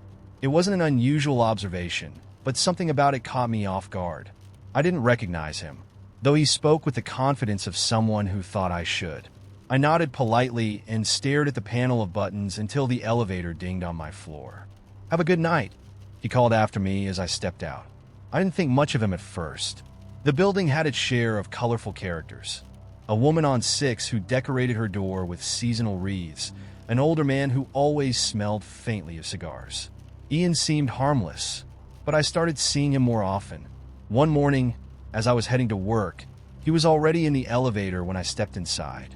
"Hey, neighbor," he greeted me, that same easy grin on his face. "Morning," I said, trying not to make eye contact. He had a casual confidence about him, the kind that felt slightly too familiar. "You forgot your scarf today," he said suddenly, gesturing at my bare neck. I froze. I had forgotten my scarf, something I'd only realized moments before stepping out the door. But I'd never mentioned it to anyone, and Ian wasn't in the lobby when I left my apartment. Yeah, I replied, forcing a laugh. "Lucky guess." He didn't respond, just kept smiling as the elevator carried us down. That was when I started paying attention. Ian always seemed to be in the elevator when I was. If I came home late, there he was holding the door open with that crooked smile. If I left early, I'd find him waiting by the buttons, sipping coffee like he belonged there. It became so regular that I started changing my routines, hoping to avoid him. I'd linger in my apartment longer than usual or take the stairs, but somehow, he was always around. Once, I passed him in the hallway on a night I was certain I'd be alone. I'd waited until after midnight to take out the trash, but as soon as I opened my door, he was there, walking toward me like he'd been waiting. "Late night chores?" he asked, nodding at the trash bag in my hand. "Something like that," I mumbled, hurrying past him. As I turned the corner toward the trash chute, I glanced back. Ian was standing in the hallway, watching me, his hands shoved deep into the pockets of his jacket.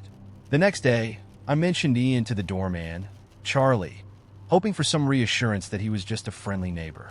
"In?" Charlie repeated, frowning. "Which apartment is he in?" I hesitated.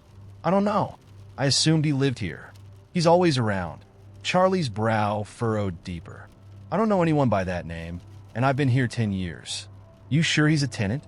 I felt a chill crawl up my spine. "He must be. He's always in the elevator." Charlie didn't respond, but the way his face darkened made my stomach twist.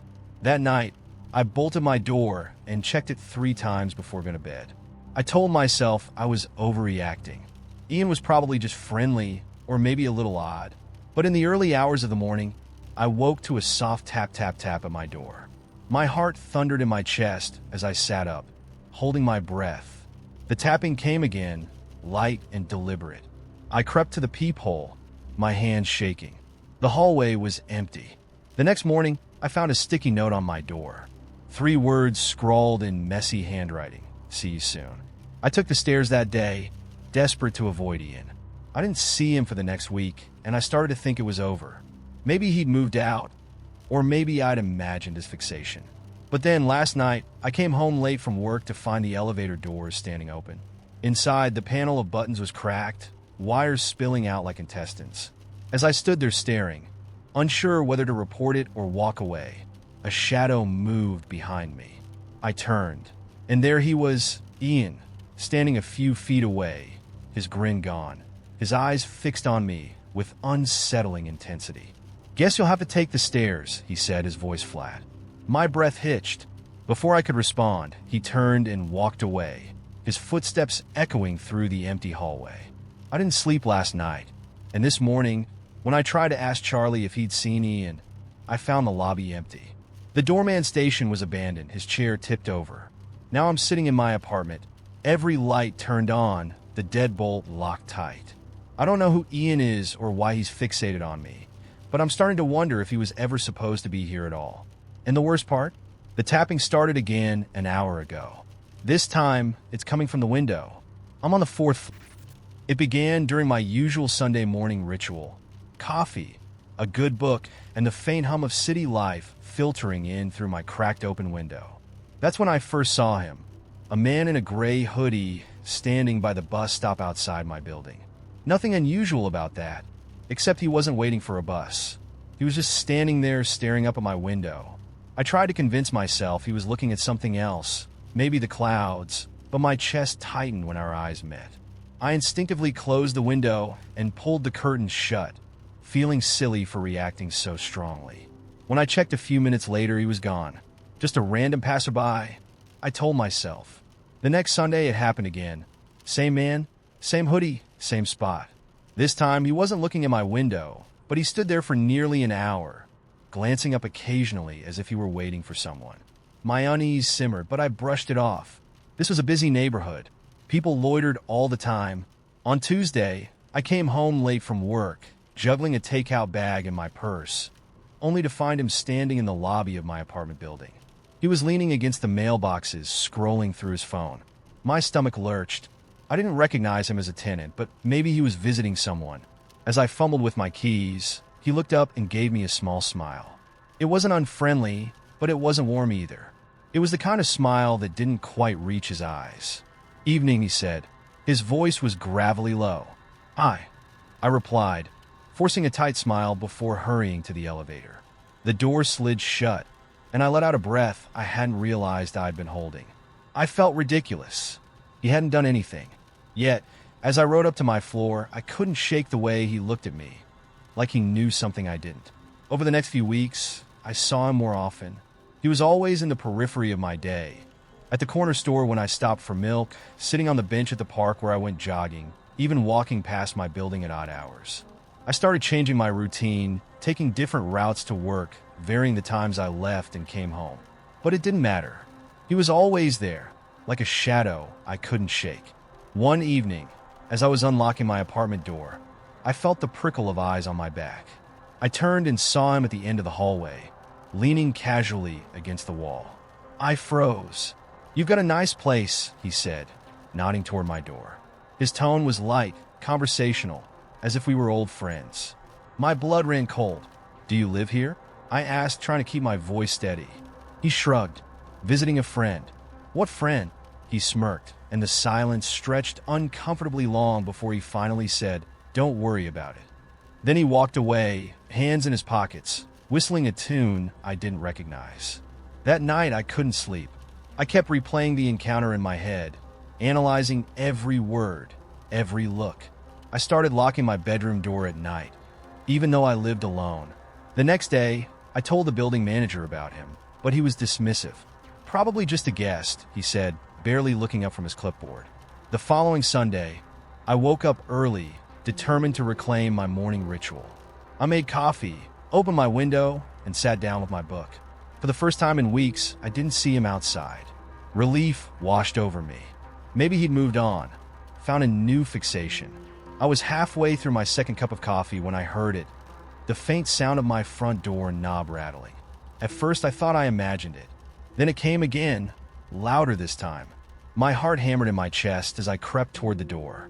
Through the peephole, I saw him. He wasn't in his usual gray hoodie. This time, he wore a black jacket and gloves, and his face was frighteningly calm. He wasn't trying to pick the lock. He was just testing it, turning the knob back and forth like he was waiting for me to open it. I stepped back, my mind racing. Should I call the police? Confront him? My phone was on the coffee table, a few feet away, but I didn't dare move. Suddenly, he stopped and looked directly at the peephole, as if he could see me through it. He smiled that same unsettling smile and said, "I know you're in there." My blood turned to ice. I backed away, grabbed my phone, and dialed 911. By the time the operator answered, the rattling had stopped. I peeked through the peephole again. He was gone. When the police arrived, they found no sign of him. No fingerprints on the door, no witnesses who'd seen him leave.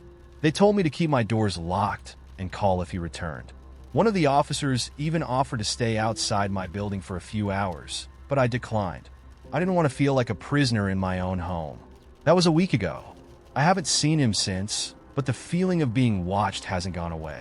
I double-check my locks every night, keep a chair wedged under the doorknob, and sleep with a knife under my pillow. Sometimes, I wake up in the middle of the night and swear I hear footsteps in the hallway, or the faintest whistle of that same unrecognizable tune. I tell myself it's just my imagination. After all, the mind can play cruel tricks when it's steeped in fear. But then I remember the way he smiled at me through the peephole, and I can't help but wonder if he's still out there waiting.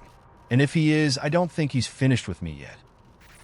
The day started like any other in early autumn, with the kind of crisp air that made you feel like you were part of a postcard. I had plans a quick drive to the bookstore, maybe a coffee afterward. Nothing dramatic. But life has a funny way of flipping the script when you least expect it. I was on a back road, the kind that snakes through quiet woods, when I saw it. A car on the shoulder, hazard lights blinking weakly. A woman stood by the open hood, her arms folded against the chill. She looked up as I slowed, and our eyes met. There was nothing overtly wrong, no blood, no flames, but something in her expression hooked me. "You pulled over?" I was raised on the kind of manners that didn't let you pass a stranded driver, no matter how inconvenient it might be. "Everything okay?" I called as I stepped out of my car. "Not really," she said, her voice steady but tinged with frustration. "Car just died. Won't even turn over." I wasn't a mechanic, but I knew enough about engines to poke around and make noises that sounded knowledgeable. She introduced herself as Lena, and while I was elbow deep in her car's mysteries, I asked the usual questions. Where she was headed, if she needed to call someone. "No signal out here," she said, holding up her phone. It felt like a detail dropped into a horror movie. The engine wasn't cooperating, and after 20 minutes of fiddling, I admitted defeat. "I can give you a ride into town," I offered. "There's a garage that's open late." She hesitated, her eyes narrowing slightly as if weighing her options. "You're not a serial killer, are you?" I laughed, trying to lighten the mood. "Not today, but you'll have to take my word for it." Her smile was faint, but she nodded. She grabbed a bag from the car, locked it, and climbed into mine. As I drove, we talked light, easy topics at first. She was on her way back from a work trip, she said. "Freelance photographer. Loved the way the light hit in small towns like this." It wasn't long before I noticed the other car. A black SUV, barely visible in my rearview mirror, but there, close enough that I knew it wasn't a coincidence. I eased off the gas, letting it pass if it wanted, but it didn't. It stayed just far enough behind to feel deliberate. "Friend of yours?" I joked, glancing at Lena. She turned to look, her body stiffening. "No," she said quietly. I sped up slightly. So did the SUV. Something shifted in the car, then a weight, an invisible change in the air. Lena's casual demeanor cracked, just enough for me to notice. Her hands, resting on her lap, were clenched into fists. "Do you know who that is?" I asked, my voice low. "Maybe," she said, not looking at me. Her vagueness hit like a gut punch. "Maybe." She turned to me then, her face pale but determined. "I'll explain later. Just get us out of here." I didn't like the sound of that, but I nodded and pressed harder on the gas. The back road twisted and turned, and the SUV stayed on us like a shadow. My heart pounded as adrenaline kicked in, my knuckles white against the steering wheel. "Are they dangerous?" I asked, glancing at her again. "Yes," she said simply. The SUV's headlights flickered as it swerved closer. It wasn't trying to pass. It was trying to run us off the road. I veered sharply to avoid it, the tires screeching against the asphalt. The wooded scenery blurred past, the road narrowing with every mile. "Why are they after you?" I demanded, the fear in my voice unmistakable. She didn't answer right away. Her silence was damning. "I took some pictures I wasn't supposed to," she admitted finally. "What kind of pictures?" "The kind that make bad people very nervous." I swore under my breath. "And you didn't think to mention this before I picked you up?" "I didn't think they'd follow me out here," she snapped back, her voice rising. The SUV rammed us, a sharp jolt that sent the car swaying. My teeth clacked together as I fought to keep control. "Well, they did." Up ahead, the road forked. Without thinking, I yanked the wheel to the left, taking the narrower path. The SUV hesitated, then followed. "They're not giving up?" I muttered. Lena's voice was sharp. "Keep going. There's an old service road up ahead. It might throw them off." "Might." The word carried the weight of our slim chances. The service road appeared like a ghost, barely visible in the moonlight. I turned onto it, the car jostling wildly over the uneven gravel. The SUV hesitated again, then disappeared. We didn't stop. Not yet. My pulse was a drumbeat in my ears, every nerve in my body on edge. Are they gone? I asked, finally, my voice shaky. For now, Lena said. We stopped in a clearing, the car idling as we caught our breath. I turned to her, my chest still heaving. You need to tell me what's going on. All of it.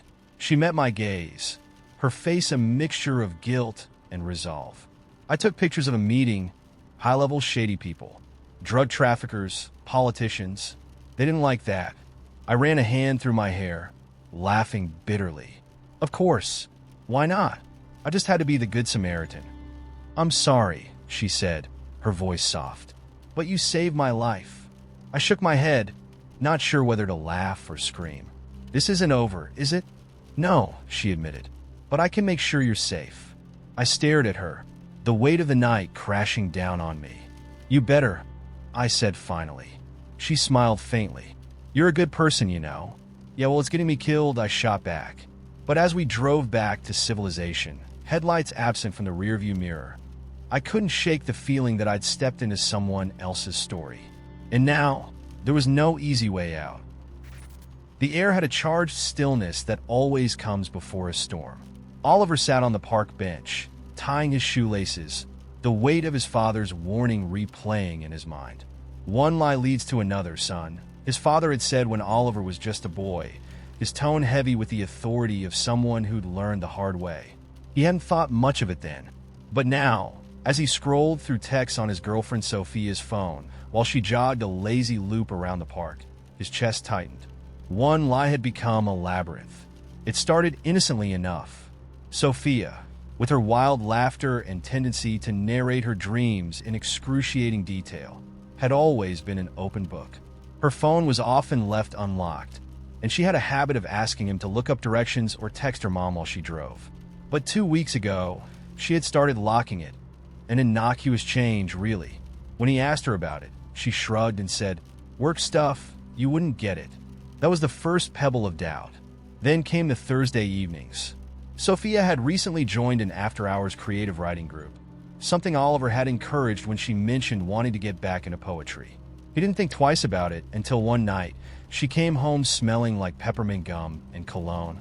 He mentioned it jokingly, and she laughed, saying her group met at a cafe and the scent must have clung to her. But when he hugged her, her body stiffened ever so slightly. He almost convinced himself it was nothing. Almost. So here he was holding her phone, his heart pounding. He didn't want to cross this line. But hadn't she crossed it first? He told himself he wouldn't snoop. He'd just check for her texts with writing group. That's all. He wasn't ready for what he found. There, in her messages, was a conversation with someone saved only as C. C, can't wait for tomorrow. Feels like forever since Tuesday. Sophia, same. You're trouble, but I'm addicted to it. C, is he still clueless? Sophia, completely. Oliver blinked at the screen. He read it again, then again, as if the repetition would conjure an alternate meaning. But the words were stark in their simplicity. She wasn't in a writing group, and this wasn't about poems. His chest felt hollow, as if his ribs had suddenly expanded and left too much empty space. He wasn't angry yet.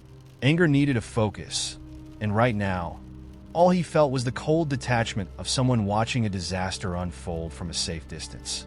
A loud laugh broke his thoughts. Sophia had stopped jogging and was chatting with a dog walker a few yards away. She looked radiant in her ponytail, her cheeks flushed, the version of her he fell in love with.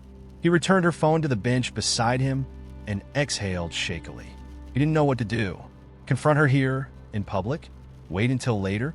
Act like he hadn't seen it and slowly gather more evidence?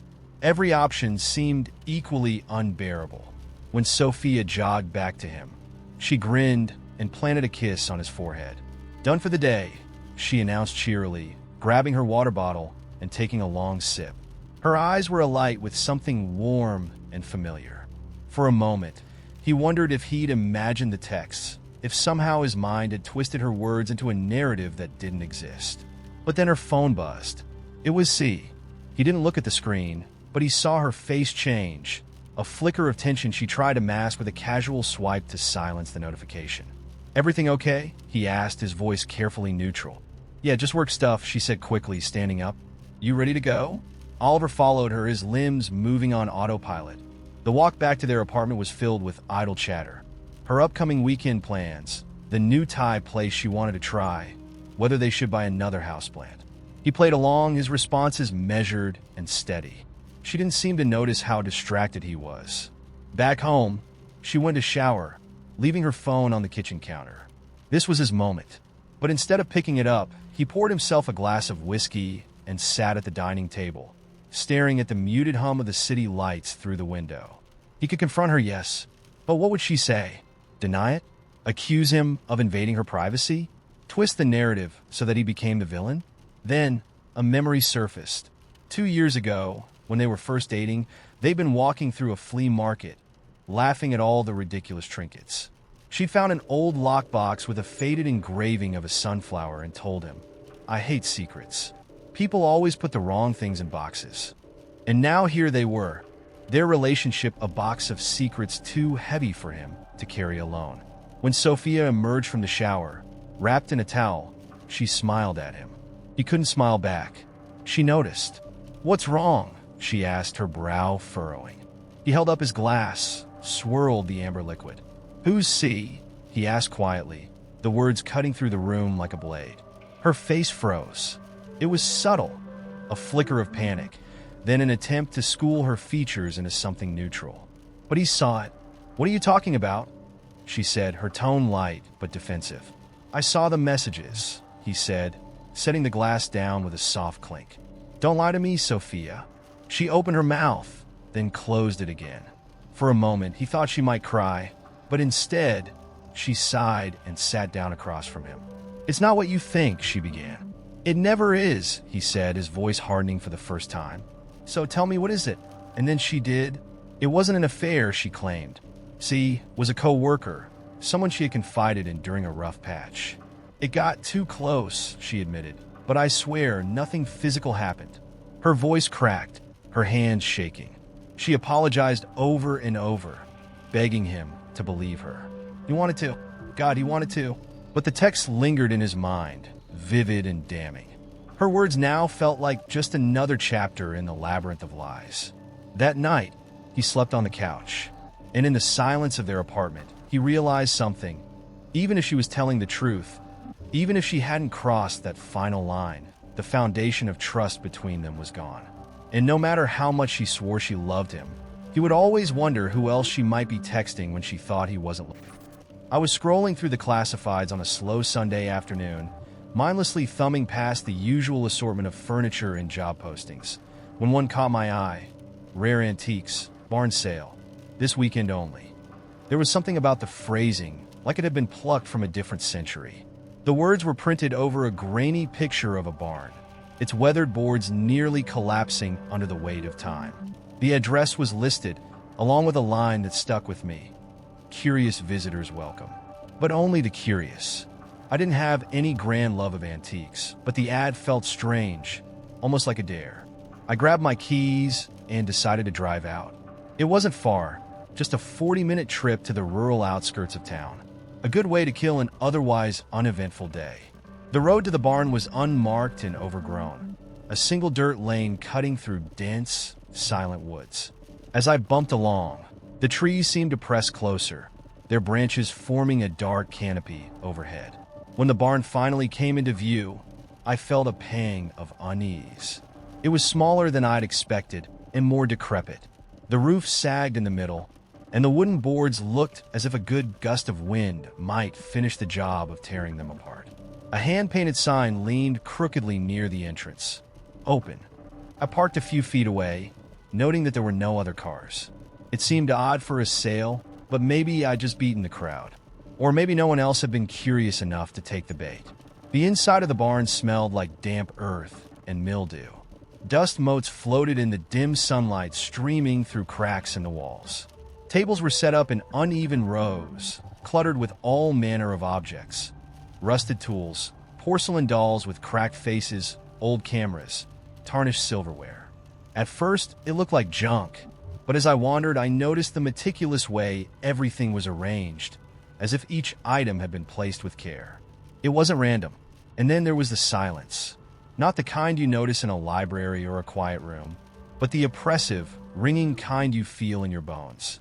No birds, no wind, not even the sound of distant cars. Just me, my breathing, and the faint creak of the barn's wooden floor under my feet. See anything you like? The voice startled me so badly, I nearly knocked over a stack of books. A man had appeared behind one of the tables, his presence sudden and unnatural, like a magician's trick. He was tall and gaunt, with deep-set eyes that gleamed in the low light. His face was pale, the skin stretched tight over sharp cheekbones, and his clothes, a threadbare suit and wide-brimmed hat, seemed like they belonged to another time. I'm just looking, I stammered, trying to steady my breathing. Good, he said with a slow, deliberate smile. The curious ones always are. He didn't say anything more, just stood there, watching me. I tried to ignore him, pretending to examine the objects on the table nearest me, but his gaze was suffocating. He didn't blink. My fingers brushed against a small wooden box, its surface smooth and polished, in stark contrast to the other worn, grimy items. Something about it felt alive. Without thinking, I opened it. Inside was a photo, yellowed with age. It showed a group of people standing in front of what looked like this very barn. They were dressed in old-fashioned clothes, smiling at the camera. But their smiles were wrong. Too wide, too toothy, as if their mouths had been stretched beyond the limits of their faces. And their eyes were black voids. The man was suddenly beside me, so close I could feel his breath. "It's a good piece," he said softly, "but it's not for you." I snapped the box shut, heart pounding. "What do you mean?" He didn't answer. Instead, he gestured toward a table at the far end of the barn. "Your item is over there." I should have left. I should have turned on my heel and walked out without looking back. But his words hooked me, pulled me toward that table like a fish on a line. The silence grew heavier with each step until the barn felt like it was pressing down on me. The table held only one item, a mirror. Its ornate gold frame was chipped and tarnished, but the glass was pristine, almost unnaturally so. It didn't reflect the barn around me. Instead, the image inside was wrong. I saw myself, but I wasn't alone. Behind me stood the man, his hand resting on my shoulder. But there was something else, something shifting in the shadows beyond him. It moved too fast to make out, a blur of teeth and claws and unnatural angles. I stumbled back, nearly tripping over my own feet. When I turned around, the man was gone. The barn was empty. No footsteps, no creak of the floorboards. Just me and that awful silence. I ran. The drive back felt like a fever dream. The trees seemed taller, darker, as if they were leaning in to watch me. By the time I reached my apartment, my hands were shaking so badly I could barely get the key in the lock.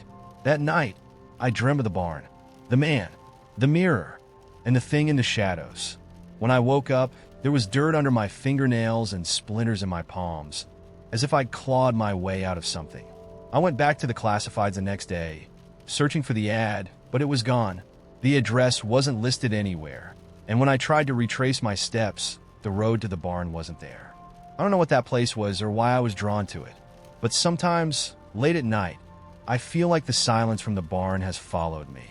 And in the corner of my living room mirror, I swear I see something moving in the shadows.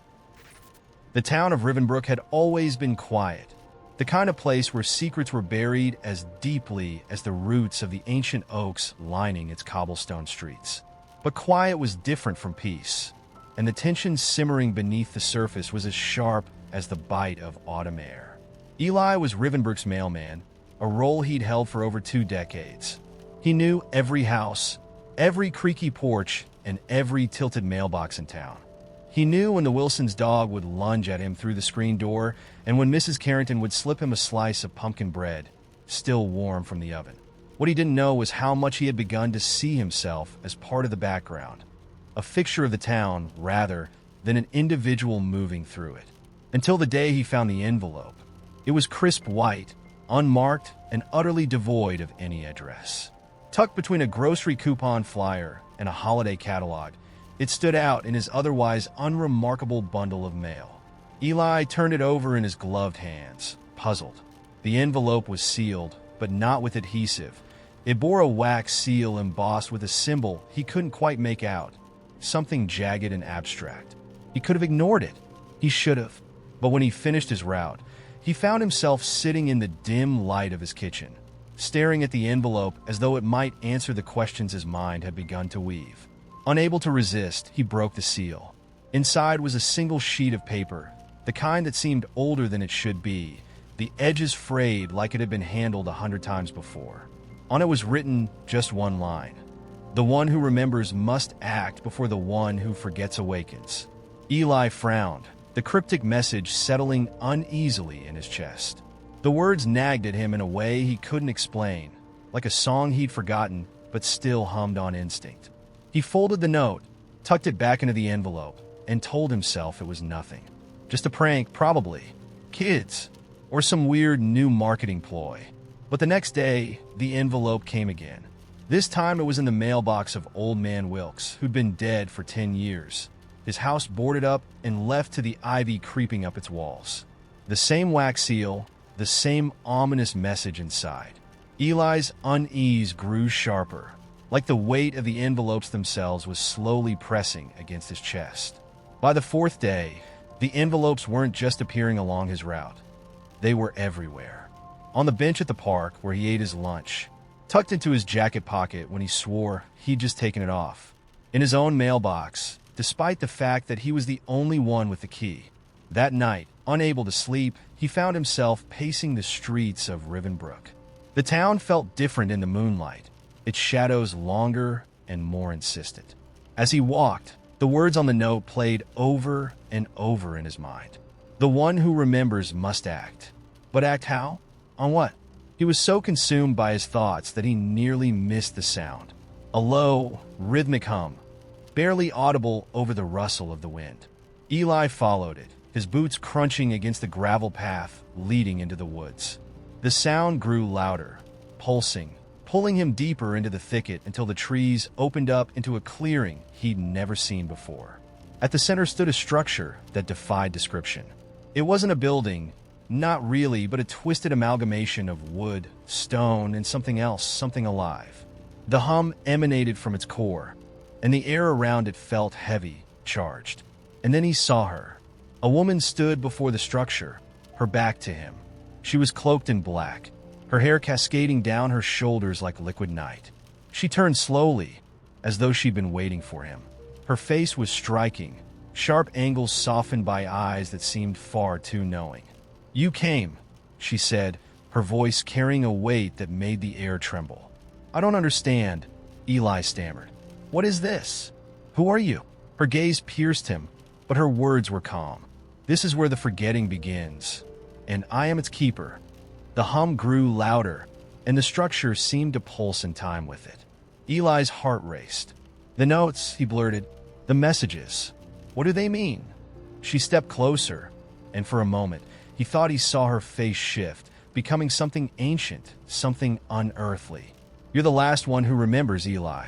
The others have let it slip away. The history, the truth, the deal." "What deal?" His voice cracked as the ground beneath him seemed to ripple. She reached out, her hand brushing his cheek. Her touch was ice. "Once this town thrived because of a bargain. A promise made by your ancestors to keep the one who forgets locked away. But the locks are weakening. The town no longer believes.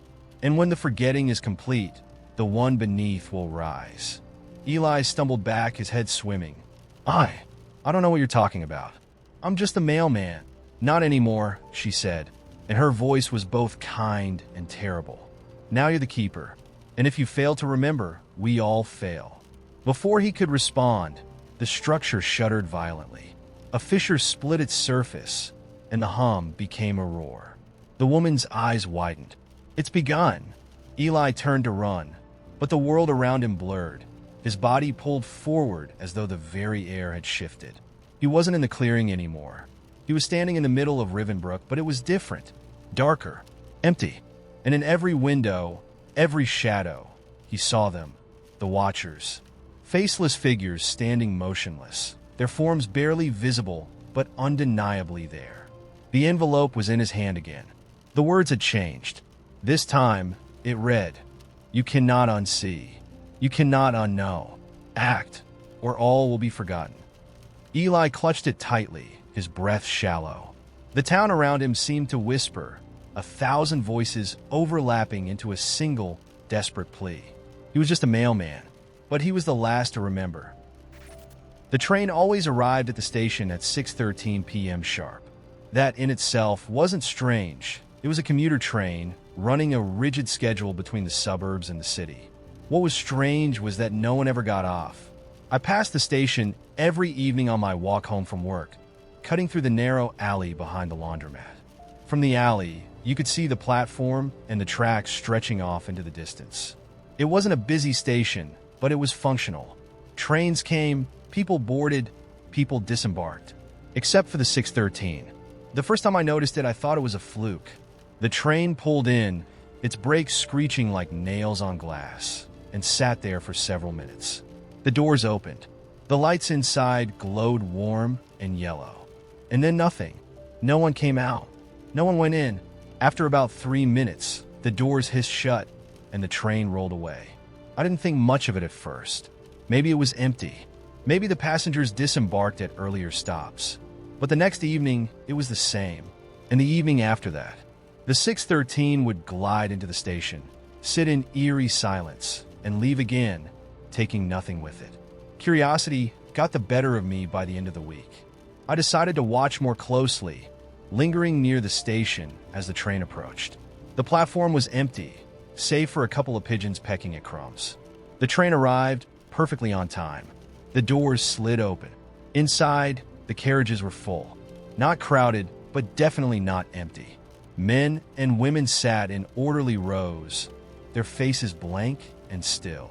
None of them moved, not even to glance at the platform. It was like they were waiting for something, waiting but not expectant, like statues posed in tableau. A cold chill ran through me as I realized that every single passenger was staring straight ahead, not blinking, not shifting in their seats. It wasn't just unnatural, it was wrong. When the train pulled away, I told myself I was imagining things. Tricks of light, commuter fatigue, but I couldn't shake the image of their faces, the eerie stillness in their postures. I mentioned it to a coworker the next day, half laughing to cover my unease. "Sounds like urban legend stuff," she said. "Phantom trains, ghost passengers. Maybe you should write a book." We laughed it off, but when I passed the station that evening, I stopped again. The 6:13 was due any minute. My heart was pounding for reasons I couldn't quite explain. When the train arrived, I stood closer to the platform, my eyes straining to see inside. This time, the passengers weren't just staring forward. They were looking at me.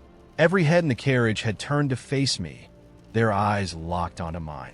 Their expressions didn't change. They didn't smile, didn't frown.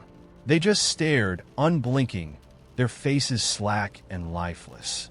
I stumbled back, nearly tripping over the curb, and bolted without waiting to see the train leave. That night, I barely slept.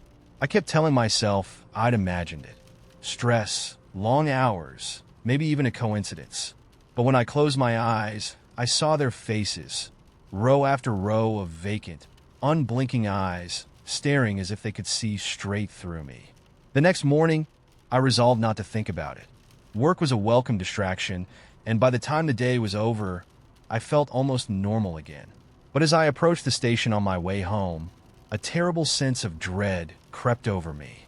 I tried to take another route, but some compulsion I couldn't explain, kept drawing me back. I needed to see it again. The platform was empty, just like before. The train arrived. The doors opened. This time, one of the passengers was missing. I couldn't explain how I knew. The carriage looked just as full, the rows just as orderly, but I could feel the absence like a gap in a puzzle. My stomach churned. My pulse raced. And then I saw it. A figure was standing at the far end of the platform. Not moving, just standing perfectly still, facing away from the train. The air around them seemed to shimmer. as if the heat of the engines was warping the space. Something about the figure was deeply wrong. They were too tall, their limbs too angular, their head tilted at an unnatural angle. I don't remember running home, but when I reached my apartment, I locked the door behind me and didn't leave until morning. The next day, I skipped my usual route, taking the long way home instead. I didn't pass the station for 3 days. On the 4th day, though, I gave in to the compulsion. I had to know. The 613 was waiting for me. This time, the platform wasn't empty. A woman was standing there, her back to the tracks. She was wearing a pale blue coat, and her hair was tied back in a loose braid. She looked ordinary, unremarkable, but she wasn't moving, not even swaying like people do when they stand still for too long. Her posture was rigid, her arms hanging limply at her sides. When the train pulled in, the doors opened, and she stepped inside without hesitation. I tried to call out to her, but my voice caught in my throat. The train doors closed, and as it pulled away, I caught one last glimpse of her face through the window. She was staring at me. Her eyes were wide, glassy, filled with something I can only describe as pleading. The next evening, she was on the train. She sat in one of the seats, perfectly still like the others, her eyes fixed straight ahead. No one else seemed to notice her. No one else seemed to notice anything. And yet, as the train passed, I could have sworn she mouthed 2 words. "Help me. I don't go near the station anymore. I don't even walk in that direction." But every evening at 6:13, I hear the faint screech of brakes, the hiss of the doors, and the low hum of the train. Sometimes, when it's quiet enough, I think I can hear them. The passengers. Call my name. It all started with the post-it notes, little yellow squares stuck to my fridge, my bathroom mirror, my desk at work. They were mine. That's what I told myself the first few times I found them. They were reminders I didn't write, in handwriting I didn't recognize, and they were so mundane. Buy milk. Don't forget dentist at 3. Call mom. Except I hadn't run out of milk, I didn't have a dentist appointment, and my mom passed away 5 years ago. At first, I thought it was a prank, maybe some coworker messing with me. I threw them away without much thought. But the notes kept coming, slipping into the cracks of my day like weeds through pavement. On my keyboard, "You're running out of time." On my bathroom mirror, "Don't look too long." And, most chillingly, one stuck to my pillow that read, "You shouldn't be here." I lived alone, so the only explanation was that someone was breaking in. I changed the locks, installed cameras, and even called the police once, though they found nothing. The footage showed me sticking the notes up myself. Every time. The worst part? I didn't remember doing it. By the end of the month, I started playing along. Whoever, or whatever, was leaving these messages clearly wanted my attention. So, when I found "Ask about the red door" scrawled on a note taped to my laptop, I did exactly that. I asked my co-workers, my friends, even the building manager of my apartment complex. No one knew what I was talking about. I was ready to dismiss it as nonsense until I found another note later that day, in my handwriting. "It's in the basement." I'd never been to the basement of my apartment building. It wasn't locked, but it felt like one of those places you weren't supposed to go unless you had a reason, like the roof or the maintenance closet. That night, armed with a flashlight and a deep sense of unease, I descended the creaky stairs into the damp, echoing space below. At first, there was nothing but rows of storage units and the faint hum of the building's boiler. But then, tucked in the far corner, I saw it. A door, painted red. It was unmarked, weathered, and out of place amidst the gray concrete walls. My hands shook as I reached for the handle, half expecting it to be locked. It wasn't. The door swung open with a groan, revealing a narrow, dimly lit hallway that stretched far beyond what should have been possible given the building's layout. The air was different, thick, almost metallic, and carrying a faint hum that made my teeth ache. I didn't want to go in. Every rational part of my brain screamed at me to turn back. But as I hesitated, the door began to close on its own. A gust of air pushed me forward, and the door slammed shut behind me with a deafening clang. The hum grew louder. There were no notes here, but the walls themselves seemed to whisper, faint and garbled, as if my name was caught on the edge of a bad connection. I started walking. The hallway didn't make sense. It turned in ways that defied logic, bending and twisting back on itself. yet always seeming to go deeper. The air grew colder, the whispers louder. I saw movement in the corner of my eye, a shadow, a flicker, but every time I turned, there was nothing there. Finally, I reached the end, a single room, lit by a bulb swinging from the ceiling. In the center was a table, and on the table was a stack of post-it notes. Hundreds of them, scattered and overlapping, all in my handwriting. The top one read, "Take the pen." There was a pen next to the stack, black and sleek, almost humming with its own energy. Against my better judgment, I picked it up. The moment I did, my surroundings shifted. The room melted away like ink bleeding through paper, and I was back in my apartment, sitting at my kitchen table. Except everything was wrong. The layout was the same, but the furniture wasn't mine. The photos on the walls showed people I didn't recognize. A mug sat on the counter, still steaming, but it wasn't my mug. I tried to leave, but the door to the hallway opened into a different apartment entirely. A cozy studio with a couple sitting on the couch, watching TV. They didn't notice me. I shouted, waved my arms, but their eyes passed over me like I wasn't there. Panicking, I ran back to my kitchen and grabbed the pen. My hands moved on their own, scrawling a note on the pad of paper next to me. Find the next door. I had no idea what it meant, but as soon as I wrote it, a knock came at the front door. When I opened it, the hallway wasn't the hallway. It was another red door. The pattern repeated itself. Room after room, door after door. I moved through lives that weren't mine, each more unfamiliar than the last. Sometimes the people in these places could see me, but they looked through me like I was a ghost. Other times, they ignored me entirely, even when I screamed. The notes kept appearing, guiding me forward, but their tone grew darker. Stop asking questions. Don't look behind you. Keep going, or else. I don't know how long it's been. Time doesn't make sense anymore. My face is fading in the mirrors I pass. My reflection barely more than a blur. Sometimes I catch glimpses of myself in the corner of my vision, writing notes, opening doors, leaving little breadcrumbs for the next version of me. I don't know if I'm the original me anymore. Maybe I was never supposed to be. This morning, I found a new note taped to my chest when I woke up. It says, "You're almost home," but I don't know what that means. I don't know where home is. All I know is I have to keep going. There's no turning back. It started with the mail. I'd been living in the same apartment for 5 years, and every day, the mailman dropped a stack of flyers, bills, and ads into my little metal slot. It was routine, normal. But last Wednesday, I opened the box to find an envelope addressed to someone named Angela Kestrel. That wasn't me, of course, and as far as I knew, there had never been an Angela Kestrel living in my building. I brought the envelope inside, figuring I'd give it back to the mailman the next day.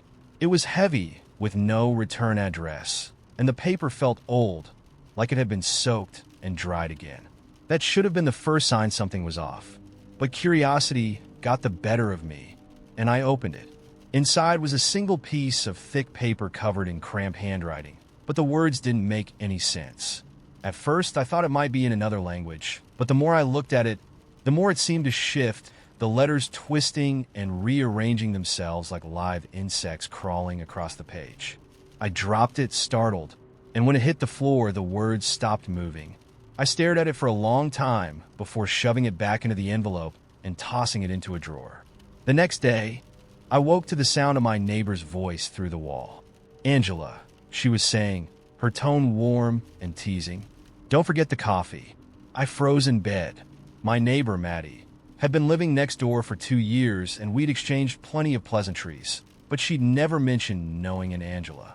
And yet, her tone was so familiar, so casual, like Angela was someone she spoke to every day. I knocked on Maddie's door that evening, feeling foolish even as I raised my hand.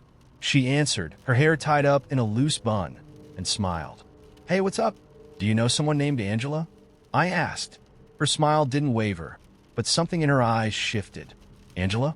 No, I don't think so. Are you sure? I heard you say her name this morning." She laughed, a light, airy sound. "You must have misheard. I was probably talking to my cat." She gestured behind her, where a tabby was curled up on the couch. "His name's Archie." I left feeling unsettled. As I walked back to my apartment, I passed another neighbor, an older man named Ted. He nodded at me, his usual gruff expression softening slightly. "Even Angela," he said. I stopped in my tracks. "What did you just call me?" He looked confused. "Angela, right? That's your name?" "No," I said, my voice shaking. "My name's Sarah." Ted frowned, scratching his head. "Huh, could have sworn it was Angela. Sorry, kid." Back in my apartment, I locked the door and sat at the kitchen table, staring at the envelope in the drawer. I wanted to ignore it, pretend none of this was happening, but the name Angela Kestrel echoed in my head. Finally, I pulled it out and read the letter again. This time, the words didn't shift or crawl. They were clear, sharp, and horrifying. "You're slipping," it said. "Piece by piece, day by day. They're replacing you. Soon, you won't be Sarah anymore." I dropped the letter, my chest tightening. My phone buzzed on the counter, and I grabbed it like a lifeline. It was a text from Maddie.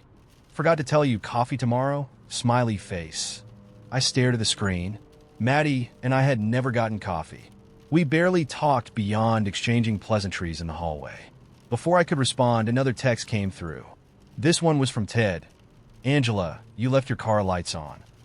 I didn't own a car. The changes came faster after that. My work ID, which had always said Sarah Harper, now read Angela Kestrel.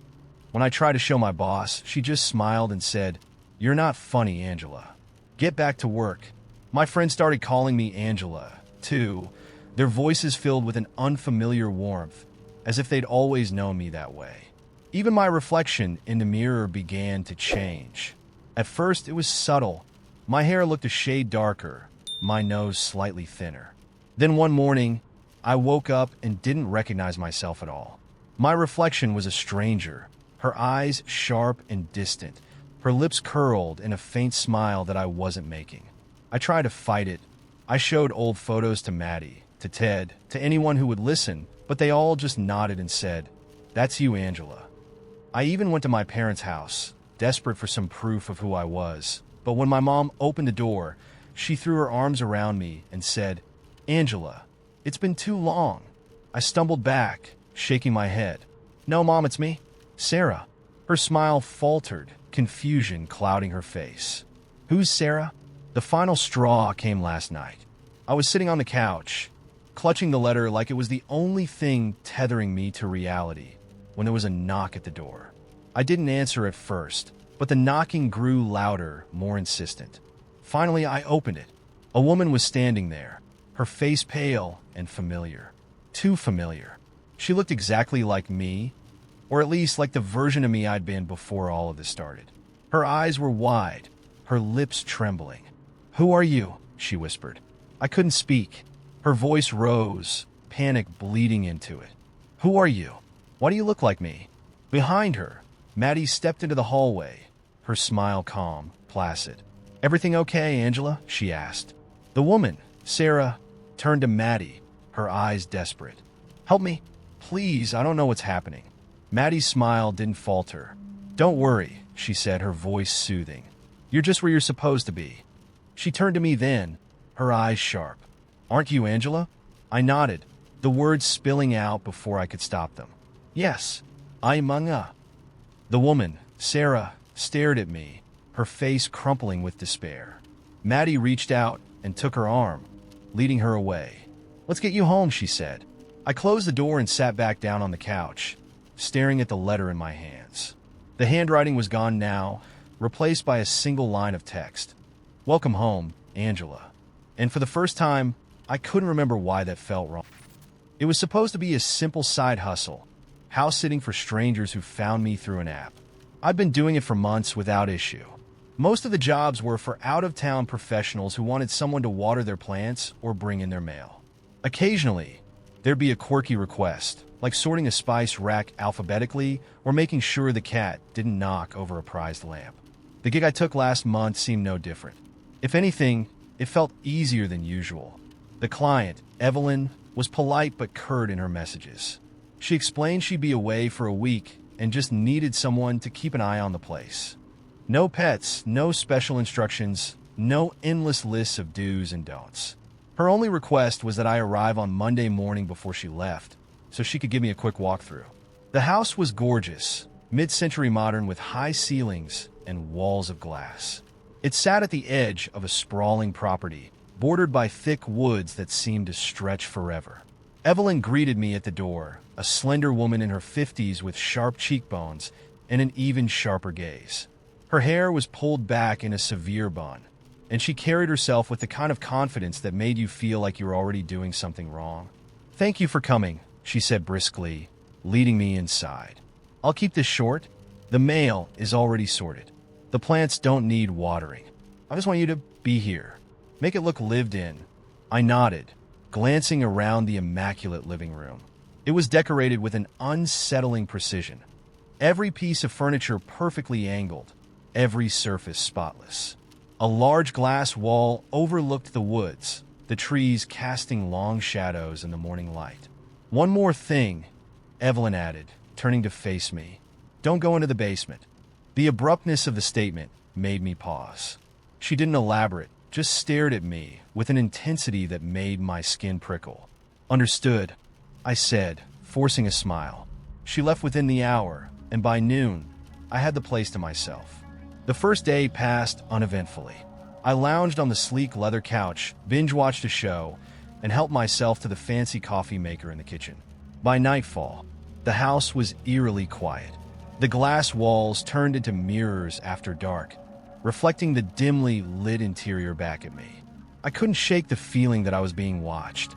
The second night was when I first heard it. A soft, rhythmic creak, like someone shifting their weight on old floorboards. It was faint, almost imperceptible, but distinct enough to pull me from sleep. I lay in bed, holding my breath, straining to listen. The sound stopped, leaving the house in oppressive silence. I told myself it was nothing, a draft, the house settling, something mundane.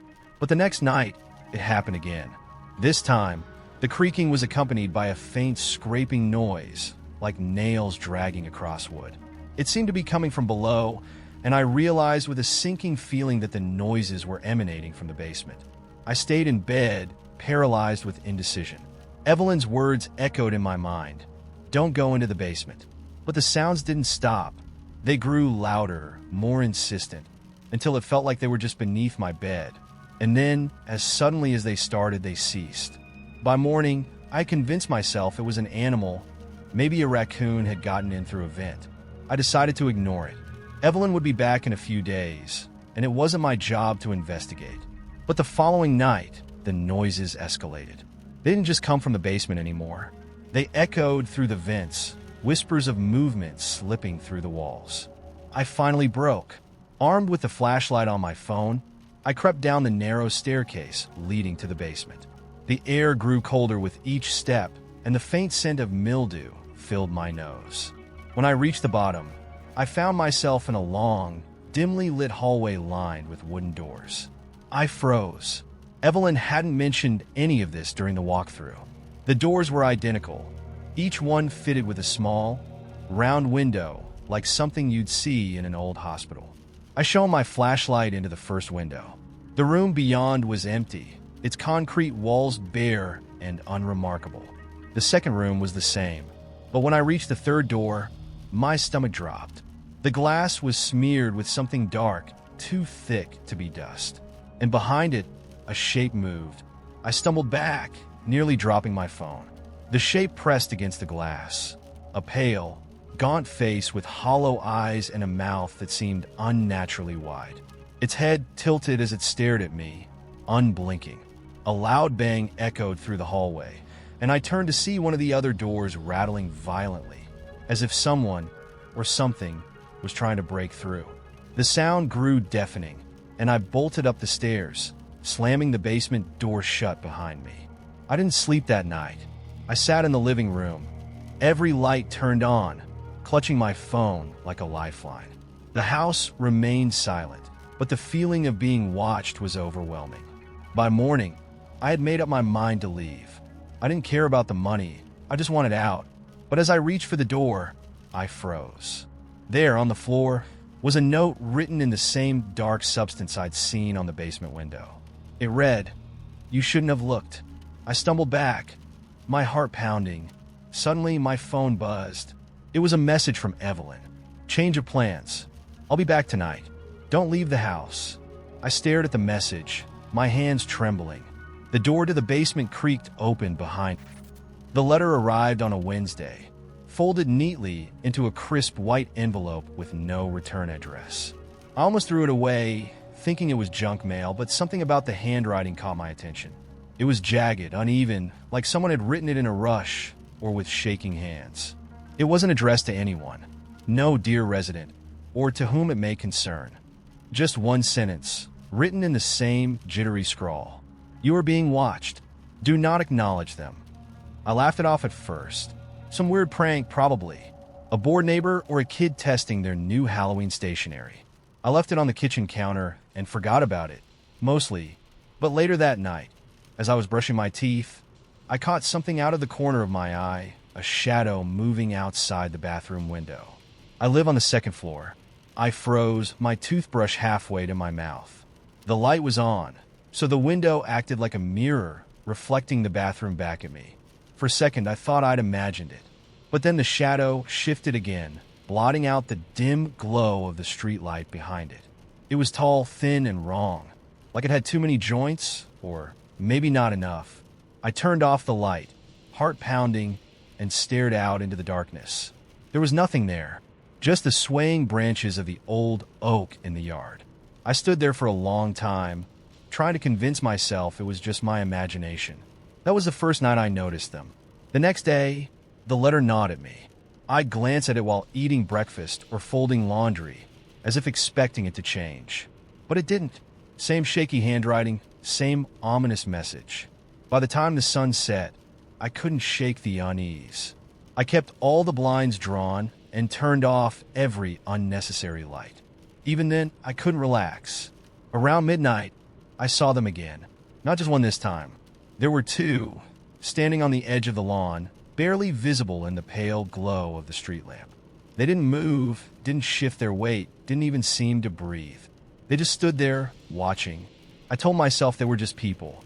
Weird people, sure, but people nonetheless. Maybe some goth teenagers who'd gotten wind of the letter and decided to mess with me. I wasn't about to call the cops over some loiterers. Instead, I shut the blinds and went to bed, determined to ignore them. The next morning, I found another letter. This one was different. Instead of an envelope, it was taped to my front door, the edges curling in the damp morning air. The handwriting was worse this time. The letters scrawled with such force that the pen had torn through the paper in places. It read, "Do not look at them. Do not speak to them. Do not let them in." I didn't laugh it off this time. My hands were shaking as I ripped it down and locked the door behind me. I decided to work from home that day, partly because I couldn't focus, but mostly because I was afraid to leave the house. They came back that night. I counted 3 this time, standing farther up the driveway, closer to the house. Even with the blinds drawn, I could feel them, like a weight pressing on my chest, making it hard to breathe. I stayed in the living room with all the lights off, staring at the crack at the bottom of the front door. I don't know how long I sat there, listening, waiting, but eventually I must have fallen asleep. When I woke up, the house was silent, and the pale light of dawn was seeping through the blinds. I thought they were gone, until I saw the footprints. They weren't human. Each print was too long, with claw-like impressions where toes should have been. They trailed across the porch, circling the windows and door, before disappearing into the lawn. My stomach turned as I noticed how close they'd come, how many of them there must have been. My hands fumbled for my phone, but I didn't know who to call or what to say. That's when I saw the third letter. It was inside this time, lying on the kitchen counter as though it had always been there. The handwriting was barely legible now, the words almost scratched into the paper. It read, "They are patient. They will wait, but do not invite them in." That was 2 days ago. They've gotten closer since then. Last night, I heard them whispering. Faint voices carried on the wind. Too quiet to make out, but unmistakably there. I locked myself in the bathroom, turned on the faucet to drown out the sound, and didn't come out until morning. Now it's Friday, and I haven't slept, haven't eaten. I've been sitting on the couch, staring at the door, the windows, the cracks in the walls. I thought about leaving, but something tells me that won't help. They'll follow. They always do. It's getting dark again, and I can feel them out there. Not just their presence, but their intent. They want me to break, to look, to speak, to acknowledge them. I can't let that happen. There's a knock at the door. It started as a whisper in the back of my mind. Not a sound exactly, but the suggestion of one. Like catching the faintest tune of a song you've never heard, a melody you can't quite pin down. I didn't think much of it at first. We all have intrusive thoughts, right? Random urges to step off a curb or touch a hot stove. But this was different. It didn't feel like it came from me. The first time it happened, I was making dinner, chopping vegetables, listening to some playlist I don't even remember selecting. Out of nowhere, my hand stilled, the knife hovering above a carrot. And I heard it don't.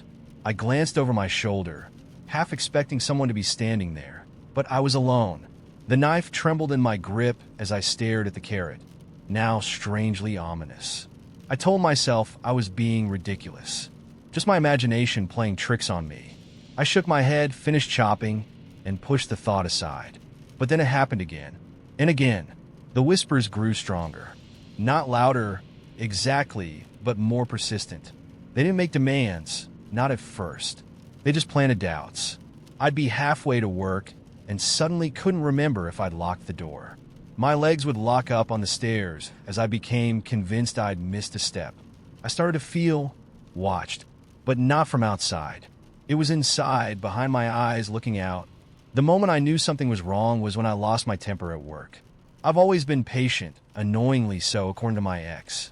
But that day, a coworker was late delivering her part of a report, and I felt something rise in me like a tide. Before I knew it, I was standing over her desk, my voice raised, spitting words I didn't even recognize as my own. I remember her face, stunned, almost scared, and the way the room fell silent as everyone stared at me. I apologized profusely, blaming stress, but as I walked back to my desk, I heard it again. Good. The voice was pleased.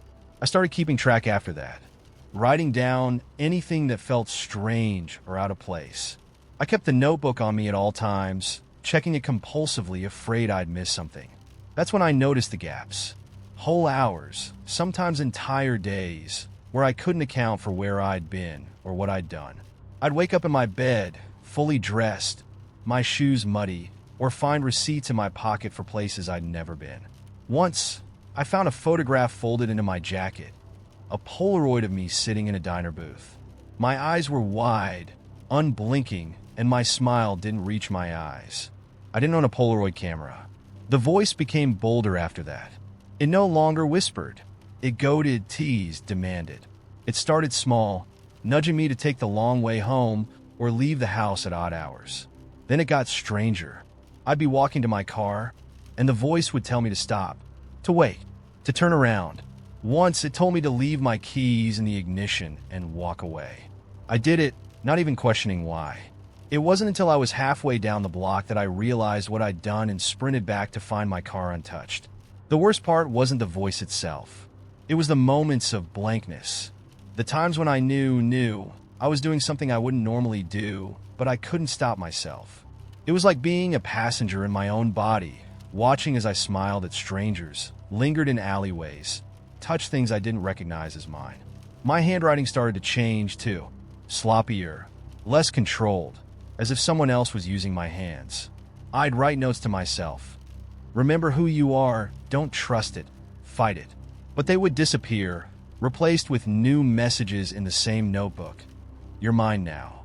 Why resist? I've always been here. I tried to talk to people, friends, family, a therapist, but it backfired. They didn't believe me, of course. But what? My sister laughed nervously and said, "You've always been a little dramatic." My therapist called it dissociation, prescribed some pills, and told me to rest. But the voice grew louder after that, angrier. It mocked me for trying to resist. "You're wasting your breath," it hissed one night as I stared into my bathroom mirror. My reflection didn't match my expression. It smirked when I wasn't smiling, tilted its head when I stayed perfectly still.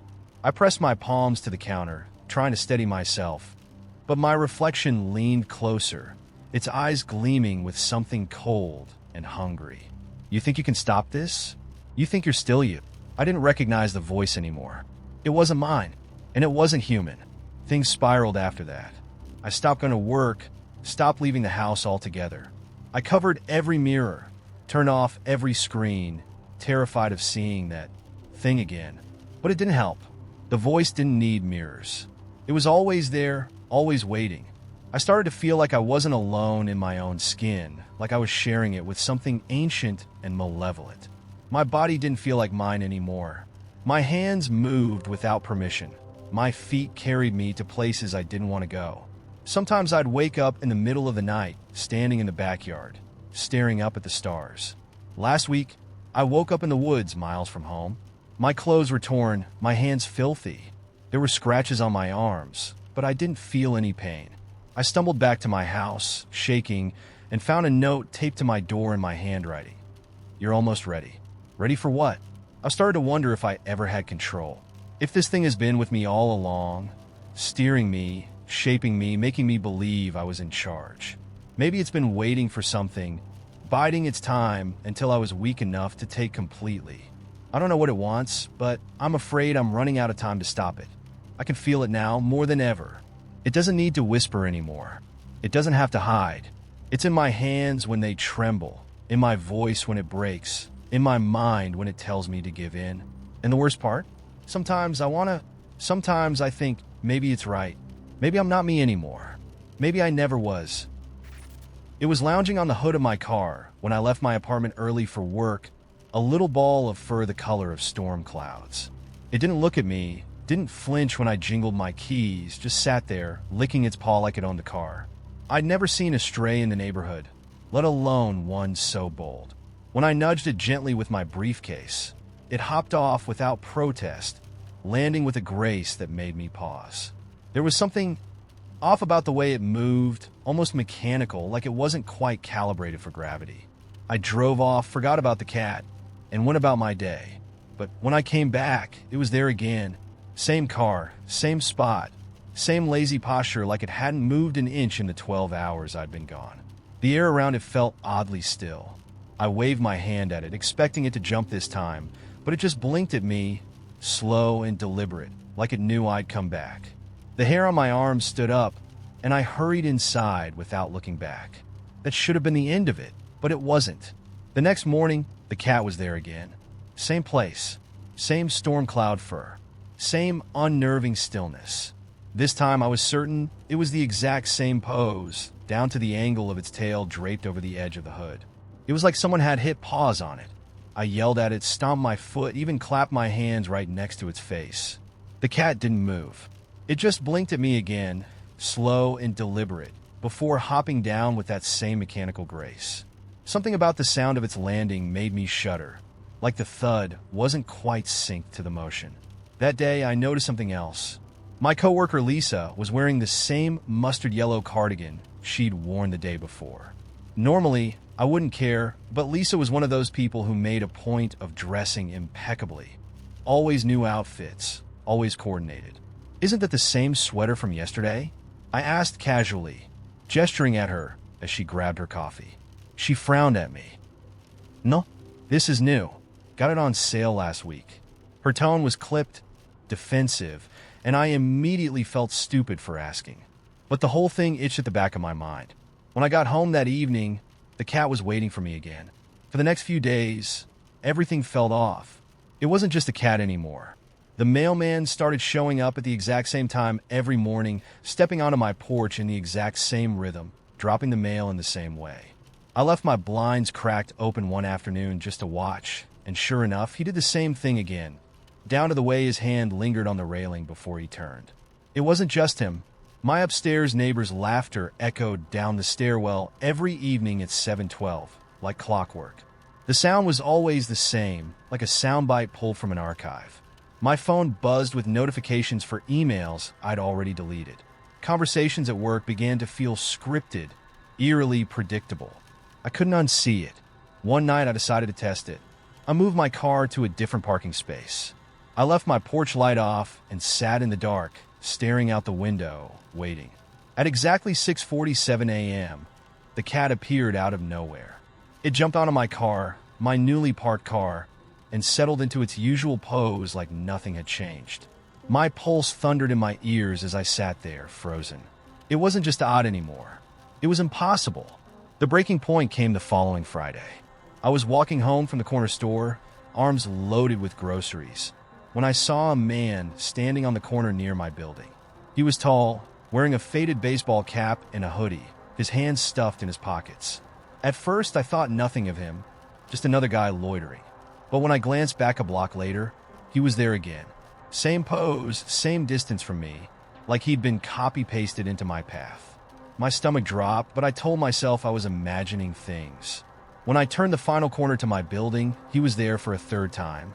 Same guy, same hoodie, same empty expression. He didn't look at me, didn't move, didn't even breathe as far as I could tell. I ran up the stairs to my apartment and slammed the door behind me, groceries forgotten on the floor. My head was spinning. By now, it was undeniable. Something was wrong with reality. Patterns repeated endlessly, like glitches in a game I hadn't realized I was playing. I started cataloging everything in a notebook. The cat, the man, the mailman's perfect rhythm, Lisa's cardigan. I stayed up late every night trying to make sense of it. Were these loops? Errors? Or something worse? Something deliberate? Then came the night the power went out. I was sitting in my apartment, staring at the notebook, when the lights flickered and died. For a moment, I sat there in total darkness, heart hammering. Then, from the corner of the room, I heard the unmistakable sound of paws padding against the floor. Slow, deliberate. I froze. The cat. It was inside my apartment. I didn't move, didn't breathe, as the sound grew closer. When I finally mustered the courage to turn on my phone's flashlight, the beam caught the reflection of two glowing eyes staring at me from the corner. The cat blinked, slow and deliberate, and for the first time, it opened its mouth, not to meow, but to speak. You weren't supposed to see. The voice wasn't human, wasn't animal. It was metallic, layered, like a distorted radio transmission. My throat went dry. What do you mean? I stammered. The cat tilted its head, its eyes narrowing. This isn't for you. And then, just like that, it disappeared. One moment, it was there, and the next, it was gone. No puff of smoke, no flash of light, just empty air. The room felt colder, emptier, like the very fabric of it had been stretched thin. The next day, everything seemed normal. The cat was gone. The man in the hoodie didn't show up. The mailman was late for the first time in weeks. But I couldn't shake the feeling that I'd been seen, that whatever controlled the patterns had adjusted itself, recalibrated to throw me off the scent. I tried to return to normal, but the thought kept gnawing at me. What happens when you see something you weren't meant to? And more importantly, what happens next? I noticed it for the first time while walking home from work. A street I'd walked 1,000 times before, but something was wrong. The air felt heavier, like I was pushing through invisible cobwebs. The world was tinted. Not literally, but everything seemed slightly desaturated, like I was looking at it through tired eyes. It wasn't until I passed the laundromat that I realized the exact problem. There was no sound. Not muted, not quiet, silent. No hum of the neon signs, no distant chatter from the deli down the block, no scuff of my own footsteps. Just me, walking through a vacuum. I slowed down, trying to make sense of it. Then I saw the bus, parked at the corner, completely empty. No driver, no passengers. I didn't remember a bus stop ever being there. I walked closer, and as I did, the door hissed open, the sound breaking the silence like a pin popping a balloon. I froze. Inside, the bus was immaculate, cleaner than any public transit I'd ever seen, gleaming under fluorescent lights. A single object sat on the driver's seat, a book. I don't know why I got on. It wasn't curiosity, not exactly. It was compulsion, like the world wasn't going to move forward until I played my part. I picked up the book. It was unmarked, leather-bound, and heavy.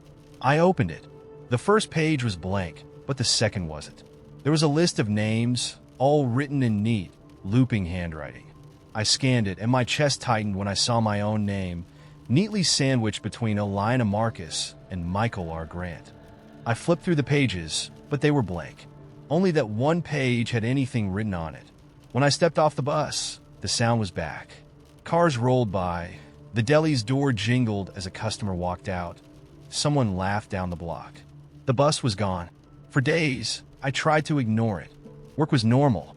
People were normal, but my mind wasn't. I couldn't stop thinking about the list, the names, the silence. I tried looking up the people listed before and after me, but it was like they didn't exist. No social media, no records. Then, about a week later, I woke up to find the book sitting on my coffee table. I hadn't brought it home. I was sure of that. I'd left it on the bus. This time, the book wasn't blank after the first page. There was more writing. Each name on the list now had a date and time next to it. Mine was there, too. December 22nd, 2024, 3:14 p.m. I stared at the page, my stomach sinking. That was 2 days away. I called in sick to work. I couldn't explain why, but I didn't want to leave my apartment. It felt safer there, even though the book sat like a coiled snake on my coffee table, taunting me with its presence. Every time I looked at the date next to my name, my chest tightened. Was it an appointment? A deadline? Or worse? That night, I woke to a loud crash. The book had fallen onto the floor, or maybe it had been thrown. I didn't know how. I lived alone. Shaking, I picked it up and opened it again. The list of names had changed. There were fewer of them now. Mine was still there, but Alina, Marcus, and Michael R. Grant had vanished. The next day, I went to the bus stop where I'd found the book. I didn't want to, but I couldn't stay away. Something deep in me, a pull like gravity, drew me there. I sat on the bench for hours, freezing in the winter wind, waiting for something to happen. Eventually it did. A man sat down next to me. He was ordinary looking, but there was something unsettling about him. Something in the way he didn't seem to notice the cold. He wore no coat, no gloves, and yet he didn't shiver. "You have the book," he said, not looking at me. It wasn't a question. I didn't answer. "You shouldn't have taken it," he continued, his voice flat. "But now it's yours." "What does that mean?" My voice sounded small, even to me. He turned to me, and for the first time, I noticed his eyes. They were too sharp, too bright, like shards of glass reflecting sunlight. "You're part of the list now. It doesn't stop until it's done." Before I could respond, he stood and walked away. I chased after him, but as I turned the corner, he was gone, like he'd never been there at all. When December 22nd arrived, I locked myself in my apartment. 3:14 p.m. came and went, and nothing happened. I laughed in relief, shaky and weak. I thought I'd beaten whatever game this was. But when I looked at the book again, the time next to my name had changed. It now read December 23rd, 2024, 6:42 p.m. The game wasn't over. It was just waiting. I started to lose pieces of myself after that. I'd forget simple things, where I'd put my phone, what I'd eaten for breakfast, the name of the street I'd lived on for 5 years. Sometimes, I'd catch my reflection in the mirror and feel a jolt of wrongness, like the person staring back wasn't entirely me.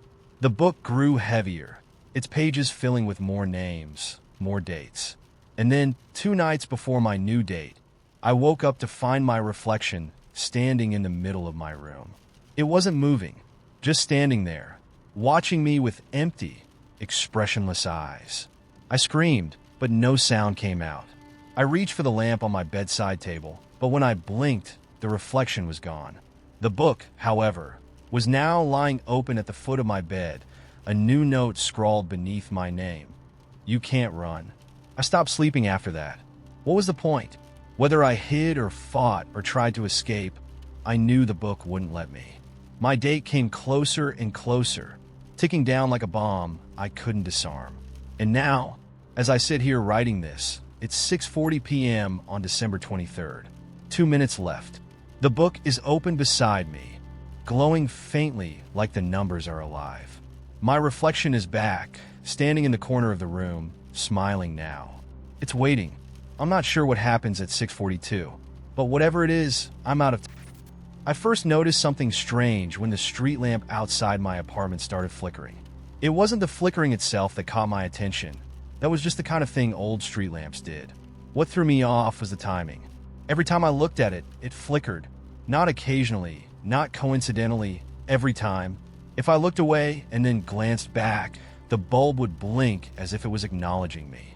At first, I thought I was imagining things, but the longer I watched, the more it felt deliberate, like it was trying to communicate. I laughed nervously to myself, muttering something about needing more sleep. I was about to close the blinds when I caught a glimpse of movement on the sidewalk. A man in a dark coat was standing beneath the street lamp, staring up at my window. I froze. His face was obscured by the shadows, but his posture was unmistakable, rigid, unnervingly still, his head tilted slightly upward as if he were studying me. I stepped back from the window, my heart pounding. I told myself he was probably looking at something else, a bird, the lamp, who knows. But when I peeked out again, he was gone. Just gone. The street was empty. No sound of retreating footsteps, no sign of where he'd gone. Just the steady buzz of the street lamp, glowing steadily now, as though nothing had happened. I tried to shake it off. People do weird things sometimes, I told myself. Maybe he ducked into a nearby alley, or maybe I just imagined him entirely. I closed the blinds, turned off the lights, and crawled into bed, determined to forget about it. The next morning, I woke up to my alarm blaring and the faintest headache throbbing behind my eyes. I stumbled into the kitchen, flipped the coffee maker on, and froze. My window blinds were open. I distinctly remembered closing them the night before. I never leave them open at night. I hate the idea of people being able to see in, even if the odds of anyone looking are slim. But there they were, drawn all the way up, sunlight pouring into the room like a spotlight. I checked the locks on my windows and doors, all of which were intact. Nothing else seemed out of place, just the blinds. I told myself I must have been too tired and forgotten, though a part of me didn't believe it, and went about my day. At work, everything felt slightly off. My co-workers greeted me the same way they always did, but their smiles seemed a little too wide, their laughter a little too synchronized, like a group of actors trying to convince me they were real.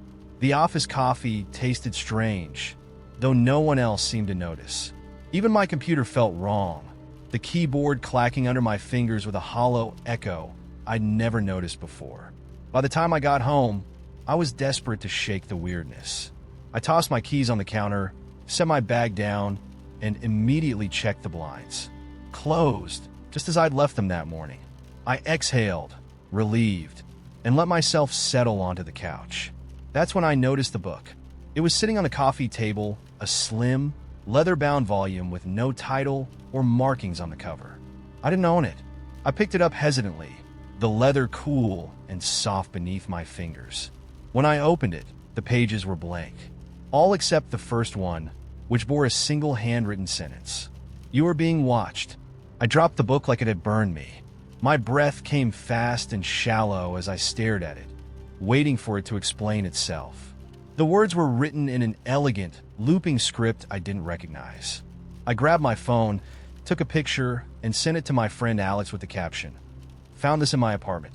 Please tell me you're playing a prank." Alex replied almost immediately, "What are you talking about? That's your handwriting." I stared at the message, my mind spinning. I picked the book up again, examining the words carefully. They did look familiar, like the kind of careful, practice cursive I'd been taught in grade school. But I hadn't written it. I was sure of that. The air in the apartment felt heavier now, pressing down on me like a thick, invisible blanket. I shoved the book into a drawer, trying to banish the sight of it from my mind. That night, I dreamed of the man in the dark coat. He was standing beneath the street lamp again, but this time he wasn't alone. There were dozens of them, all dressed identically, their faces obscured, their bodies unnervingly still. They stood in perfect silence, a semicircle around the base of the lamp, all staring up at my window. When I woke up, the blinds were open again. I couldn't take it anymore. I called Alex, my voice shaky as I explained everything. The street lamp, the man, the book. I expected them to laugh or tell me I was overreacting, but instead, there was a long pause. Finally, Alex said, "You need to get out of there." "What? Why?" I think I've seen them too. The men in coats. They're not just watching you." A chill ran down my spine. "What do you mean?" "They're everywhere," Alex whispered. "At first, you'll only notice one or two. Then more. They don't do anything, not at first. They just watch. But the more you notice them, the closer they get. I hung up, my hands trembling. Alex had to be messing with me. They had to be. But when I turned to look out the window, my stomach dropped. The man was back. He wasn't alone. A second figure stood beside him now, their faces both tilted upward, their forms unnaturally still. I slammed the blinds shut and backed away, my heart pounding. The air in the apartment felt suffocating, the shadows in the corners deeper than they should have been. I grabbed the book from the drawer and flipped through it desperately, hoping for some kind of clue, some explanation. The pages were no longer blank. They were filled with my handwriting, scrawled frantically across every page. Don't let them in. I dropped the book and stumbled toward the door, fumbling with the lock. Before I could open it, there was a knock, a slow, deliberate rhythm that echoed through the apartment. I didn't answer. I haven't left the apartment since. I don't know how long it's been now, days, maybe weeks. The knocking stopped eventually, but I know they're still out there. I can see their shadows beneath the door. And the book? The book is writing itself again. Not the kind of smell you'd notice right away, but the kind that creeps in slowly, weaving itself into the background until one day it's all you can think about. It was sharp and metallic, with an undercurrent of something sweet and rotten, like a mix of pennies and overripe fruit. I first caught it in the stairwell of my building, right around the 4th floor landing. I live on the 6th, so I pass by there every day. At first, I thought someone had spilled something, or maybe it was mildew, but it never went away.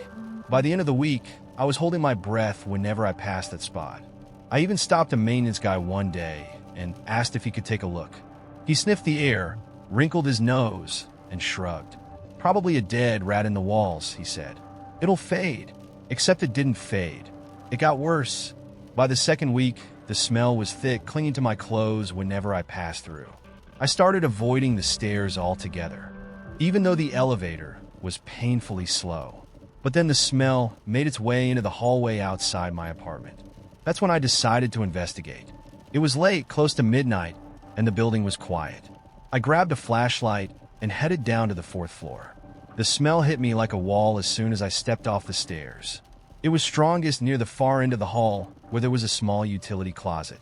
I hesitated. Something about the smell made my stomach churn, not just the intensity of it, but the way it seemed wrong, like it wasn't supposed to be here. The closet door was locked, of course. I pressed my ear against it and listened. Nothing, just the faint hum of the building's ancient plumbing. I thought about going back to my apartment, but the idea of spending another night with that smell was unbearable. I went back upstairs, grabbed a bobby pin, and fiddled with the lock until it clicked open. Inside, it was dark and cramped, lined with shelves of cleaning supplies and old paint cans. I shone my flashlight around, searching for the source of the smell. At first, I didn't see anything unusual. Then near the back, I spotted a square hatch in the floor. It was small, maybe 2 feet across, with a rusted metal handle. The smell was coming from there so strong I gagged. I wanted to walk away. My instincts were screaming at me to walk away. But curiosity got the better of me. I gripped the handle and pulled. The hatch opened with a groan, revealing a narrow chute that dropped straight down into darkness. A ladder was bolted to the side, its rungs caked in rust. I stood there, frozen, flashlight beam flickering into the void. The smell was overwhelming now, and beneath it, I thought I heard something, a faint, rhythmic sound like breathing. I told myself I'd just take a quick look, just enough to figure out what was down there so I could tell maintenance and wash my hands of the whole thing. I climbed onto the ladder, descending slowly. The air grew colder the farther I went, the walls damp and slimy. The breathing sound grew louder, more distinct. It wasn't mechanical. It was alive. When I reached the bottom, I found myself in a narrow tunnel. The walls were made of rough stone, slick with moisture, and the floor was packed dirt.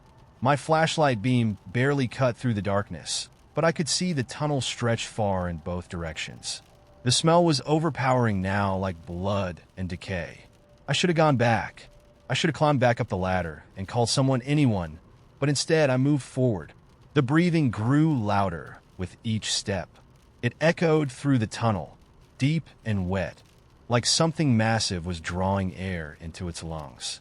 My flashlight flickered again, and for a split second, I thought I saw movement ahead, a flash of something pale and sinuous disappearing around a corner.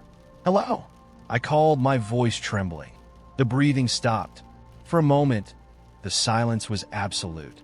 Then I heard it, a low, guttural growl coming from somewhere deeper in the tunnel. My legs locked up. I couldn't move, couldn't think. The growl turned into a series of clicks, sharp and precise, like bones snapping in rapid succession. And then it came toward me. I didn't see it. Not really, just the impression of something massive and wrong, moving impossibly fast in the dark. My flashlight died, plunging me into blackness. I turned and ran, my hands scraping against the rough walls as I stumbled blindly back toward the ladder. The clicks followed me, growing louder, closer. I hit the ladder and scrambled up, my hands slipping on the rusted rungs. Something brushed against my ankle, cold and slimy, and I screamed. I hauled myself through the hatch and slammed it shut, collapsing against the wall. The smell was gone. The next morning, I went to the building manager's office and demanded answers. He looked at me like I was crazy. When I insisted he check the closet, he humored me, walking down to the 4th floor with his jangling ring of keys. But when he opened the door, there was no hatch, just a normal closet full of supplies. I moved out a week later. I told myself it was because of the smell, because I couldn't stand to live in a place with a dead rat in the walls. But the truth was, I couldn't shake the feeling that it was still down there, waiting. Sometimes, when I'm alone at night, I hear the clicking. It's faint, almost imperceptible, like it's coming from deep underground. But it's there, and it's getting closer. The world outside my apartment window was covered in a thick fog, the kind that made the familiar look foreign. Buildings that I knew like the back of my hand were reduced to hazy outlines, their sharp edges blurred into something softer, dreamlike.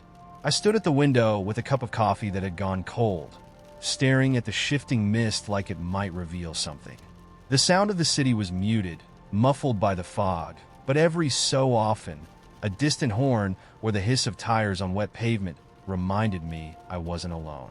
Still, it felt like the world had gone quiet just for me, holding its breath, waiting. I hadn't meant to stay up all night again.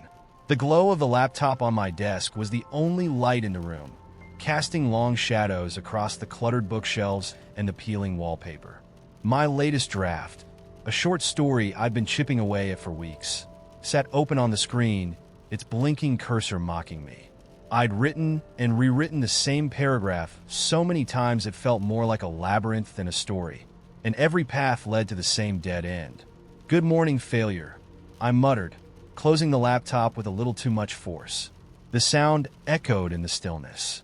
I should have gone to bed, should have tried to salvage the few hours of sleep left before my shift at the bookstore. But instead, I stayed by the window, watching the fog, sipping my coffee like it might fill the hollow feeling in my chest.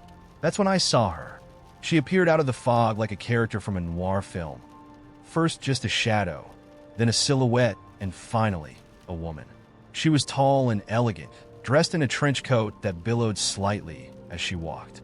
Her hair was pinned up in a way that felt old-fashioned, like she'd stepped out of a different decade.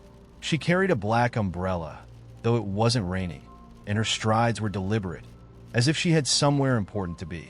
I don't know why she caught my attention.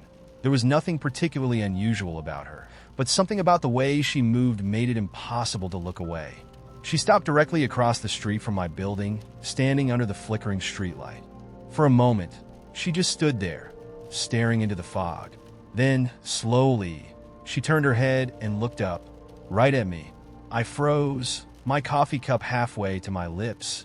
Her gaze felt too direct, too purposeful, like she'd known I was there all along. It was ridiculous, of course. She couldn't possibly see me. Not with the fog, not with the glare of the window. And yet, I couldn't shake the feeling that she wasn't just looking at the window. She was looking at me.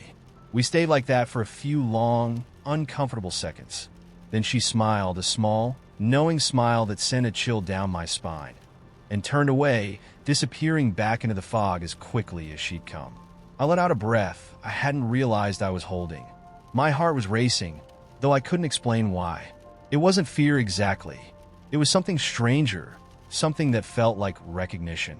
I set the coffee cup down on the windowsill and stepped back, running a hand through my hair. "Get a grip," I muttered. It was just a woman, a stranger. There was nothing to it. But when I turned back to the window, I saw it. Something she'd left behind. A small envelope, propped against the base of the streetlight where she'd been standing. I should have ignored it. I should have gone to bed, chalked the whole thing up to a sleep-deprived imagination and a caffeine overdose. But instead, I grabbed my jacket and headed downstairs. The fog was thicker on the street, curling around my legs and swallowing the sound of my footsteps. I crossed to the streetlight and picked up the envelope, half expecting it to vanish the moment I touched it. But it was real, tangible, solid. The paper was thick and cream-colored, with no markings on the outside. I hesitated for a moment before tearing it open. Inside was a single piece of paper, folded neatly in half. It wasn't a letter. It was a map. At least I thought it was a map. The lines were thin and spidery, twisting across the page like veins. There were no labels, no compass, no landmarks I could recognize, just an intricate web of paths that seemed to lead nowhere and everywhere all at once. My first thought was that it was a prank, but as I stared at it, I felt that same strange pull I'd felt when she'd looked at me. The lines seemed to shift under my gaze, rearranging themselves into patterns that felt familiar, though I couldn't say why. It was like looking at a dream you'd forgotten, but never really lost. I should have gone back inside. I should have thrown the map away, gone to work, and moved on with my life. But instead, I slipped it into my pocket and started walking. The fog swallowed the city, transforming it into a maze of shadows and half-seen shapes. I followed the map's lines without understanding them, turning left when they curved left, crossing streets that seemed to appear out of nowhere. Hours passed, or maybe minutes, it was impossible to tell. The world around me felt both vast and contained, like the fog had folded it into something smaller, something I could hold in my hands if I just reached far enough. Eventually, I found myself standing in front of a door. It was set into the side of a building I didn't recognize, its surface painted a deep, glossy black. There was no sign, no number, nothing to suggest what lay behind it. But I knew, without a doubt, that this was where the map had been leading me. My hand trembled as I reached for the doorknob. It was cold under my fingers, smooth and solid. I turned it slowly, half expecting it to be locked. But it wasn't. The door swung open, and I stepped inside. The room was small and dimly lit, filled with the faint scent of old books and something sweeter, like vanilla or lavender. A single chair sat in the center of the room, facing a table. On the table was another envelope, identical to the one I'd found earlier. I approached cautiously, my footsteps echoing softly against the hardwood floor. When I picked up the envelope, I noticed a small inscription on the front, written in a looping, elegant script. "For when you're ready to begin." My breath caught. I didn't know what I'd expected, but it wasn't this. I looked around the room, half expecting the woman to appear out of the shadows, her knowing smile cutting through the dim light. But I was alone. I opened the envelope. Inside was another map. Only this time, it wasn't empty lines and twisting paths. This time, it was familiar. It was my life, my choices, the roads I'd taken and the ones I hadn't, branching out like the veins of a leaf. At the center, where all the lines converged, was a single word, Decide. And for the first time in years, I felt awake. The first time I noticed the woman, she was sitting in my therapist's waiting room. She looked out of place there, elegant, poised, her long coat neatly folded over her lap. Her face was sharp and angular, strikingly beautiful, but oddly nondescript, like a painting you'd seen once but couldn't quite recall. Her gaze followed me as I walked past, and when I sat down, she smiled.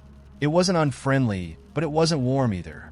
I nodded back, unsettled, and stared at my hands until the receptionist called me in. The session was uneventful, but when I came out, the waiting room was empty. No sign of her. I didn't think much of it until a week later, when I saw her again. This time, she was on the subway, standing near the doors. Same long coat, same faint, unreadable smile. I couldn't be sure she recognized me, but she didn't break eye contact, even as the train rattled to a stop. I told myself it was just coincidence. New York's a big city, but people cross paths all the time. Still, it happened again. At the grocery store, she stood by the produce aisle, casually inspecting an apple. At a coffee shop, she sat by the window, stirring a cup of tea. Once, I caught a glimpse of her through the window of an office building, standing in a meeting room filled with people I didn't know. Each time she noticed me, her expression never changing. By the third week, I started feeling like I was losing my mind. My therapist chalked it up to stress and hypervigilance, a fancy way of saying I was jumping at shadows. The mind is very good at finding patterns where none exist, she said. It's how we're wired. Maybe she was right. But if there wasn't a pattern, why did the woman always wear the same coat? Why did her presence feel so deliberate, so targeted? It escalated when I began to hear the knocking. It started faint, like a distant echo, somewhere in the walls of my apartment. 3 quick raps, always at irregular intervals, just enough to keep me on edge.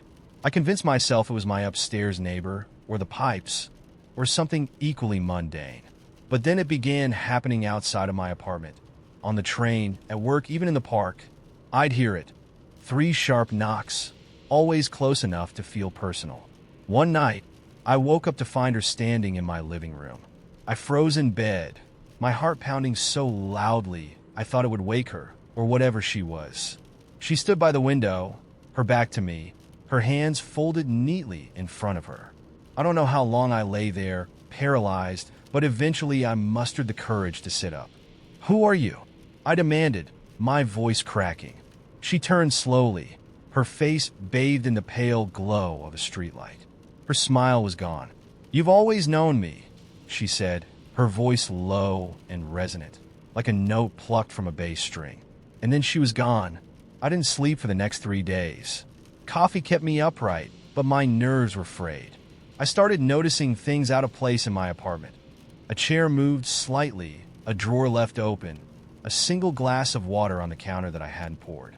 And then there were the photographs. They appeared in my mailbox, one at a time, each showing a place I'd been. A park bench, a corner deli, the steps of my building. I was always in the frame, and so was she. Sometimes she was standing in the background, barely noticeable. Other times, she was right behind me, her face partially obscured, like she was whispering something into my ear. I took the photos to the police, but they were dismissive. "Looks like a prank," the officer said, flipping through them with a bored expression. "Creepy, sure, but nothing illegal." That night, the knocking changed. It was louder now, more insistent, coming from the front door. 3 knocks, then silence. 3 more. I opened the door once, but the hallway was empty. By the time I saw her again, I was ready for answers. She was standing in the park, near the fountain where I used to sit and read.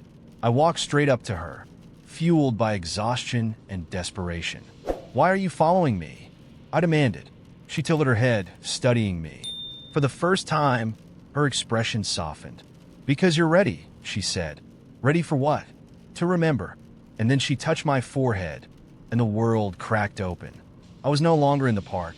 I was somewhere vast and dark, a space without walls or edges. Memories flooded back, not just from my life, but from others. A kaleidoscope of faces, places, events spanning centuries. None of them mine, but all of them familiar. I saw the woman in each one, her form shifting like smoke. A soldier on a battlefield, a nurse in a hospital, a child sitting in a schoolroom. She was always there, watching. I understood then. She wasn't following me. She was curating me. My life, my choices, my memories, they weren't mine. They were part of something larger, fragments in a pattern so vast I couldn't comprehend it. When I came back to myself, I was sitting on the subway, the woman gone. My phone showed a time that didn't make sense. I'd lost hours. Days, maybe. The world felt sharper now, too vivid, like a photograph overexposed. The knocking hasn't stopped. Sometimes it's on my windows, though I live on the 14th floor. Sometimes it's in my dreams. And sometimes, in the spaces between waking and sleep, I catch a glimpse of her reflection in the mirror. She smiles at me, as if to say, "You're part of it now."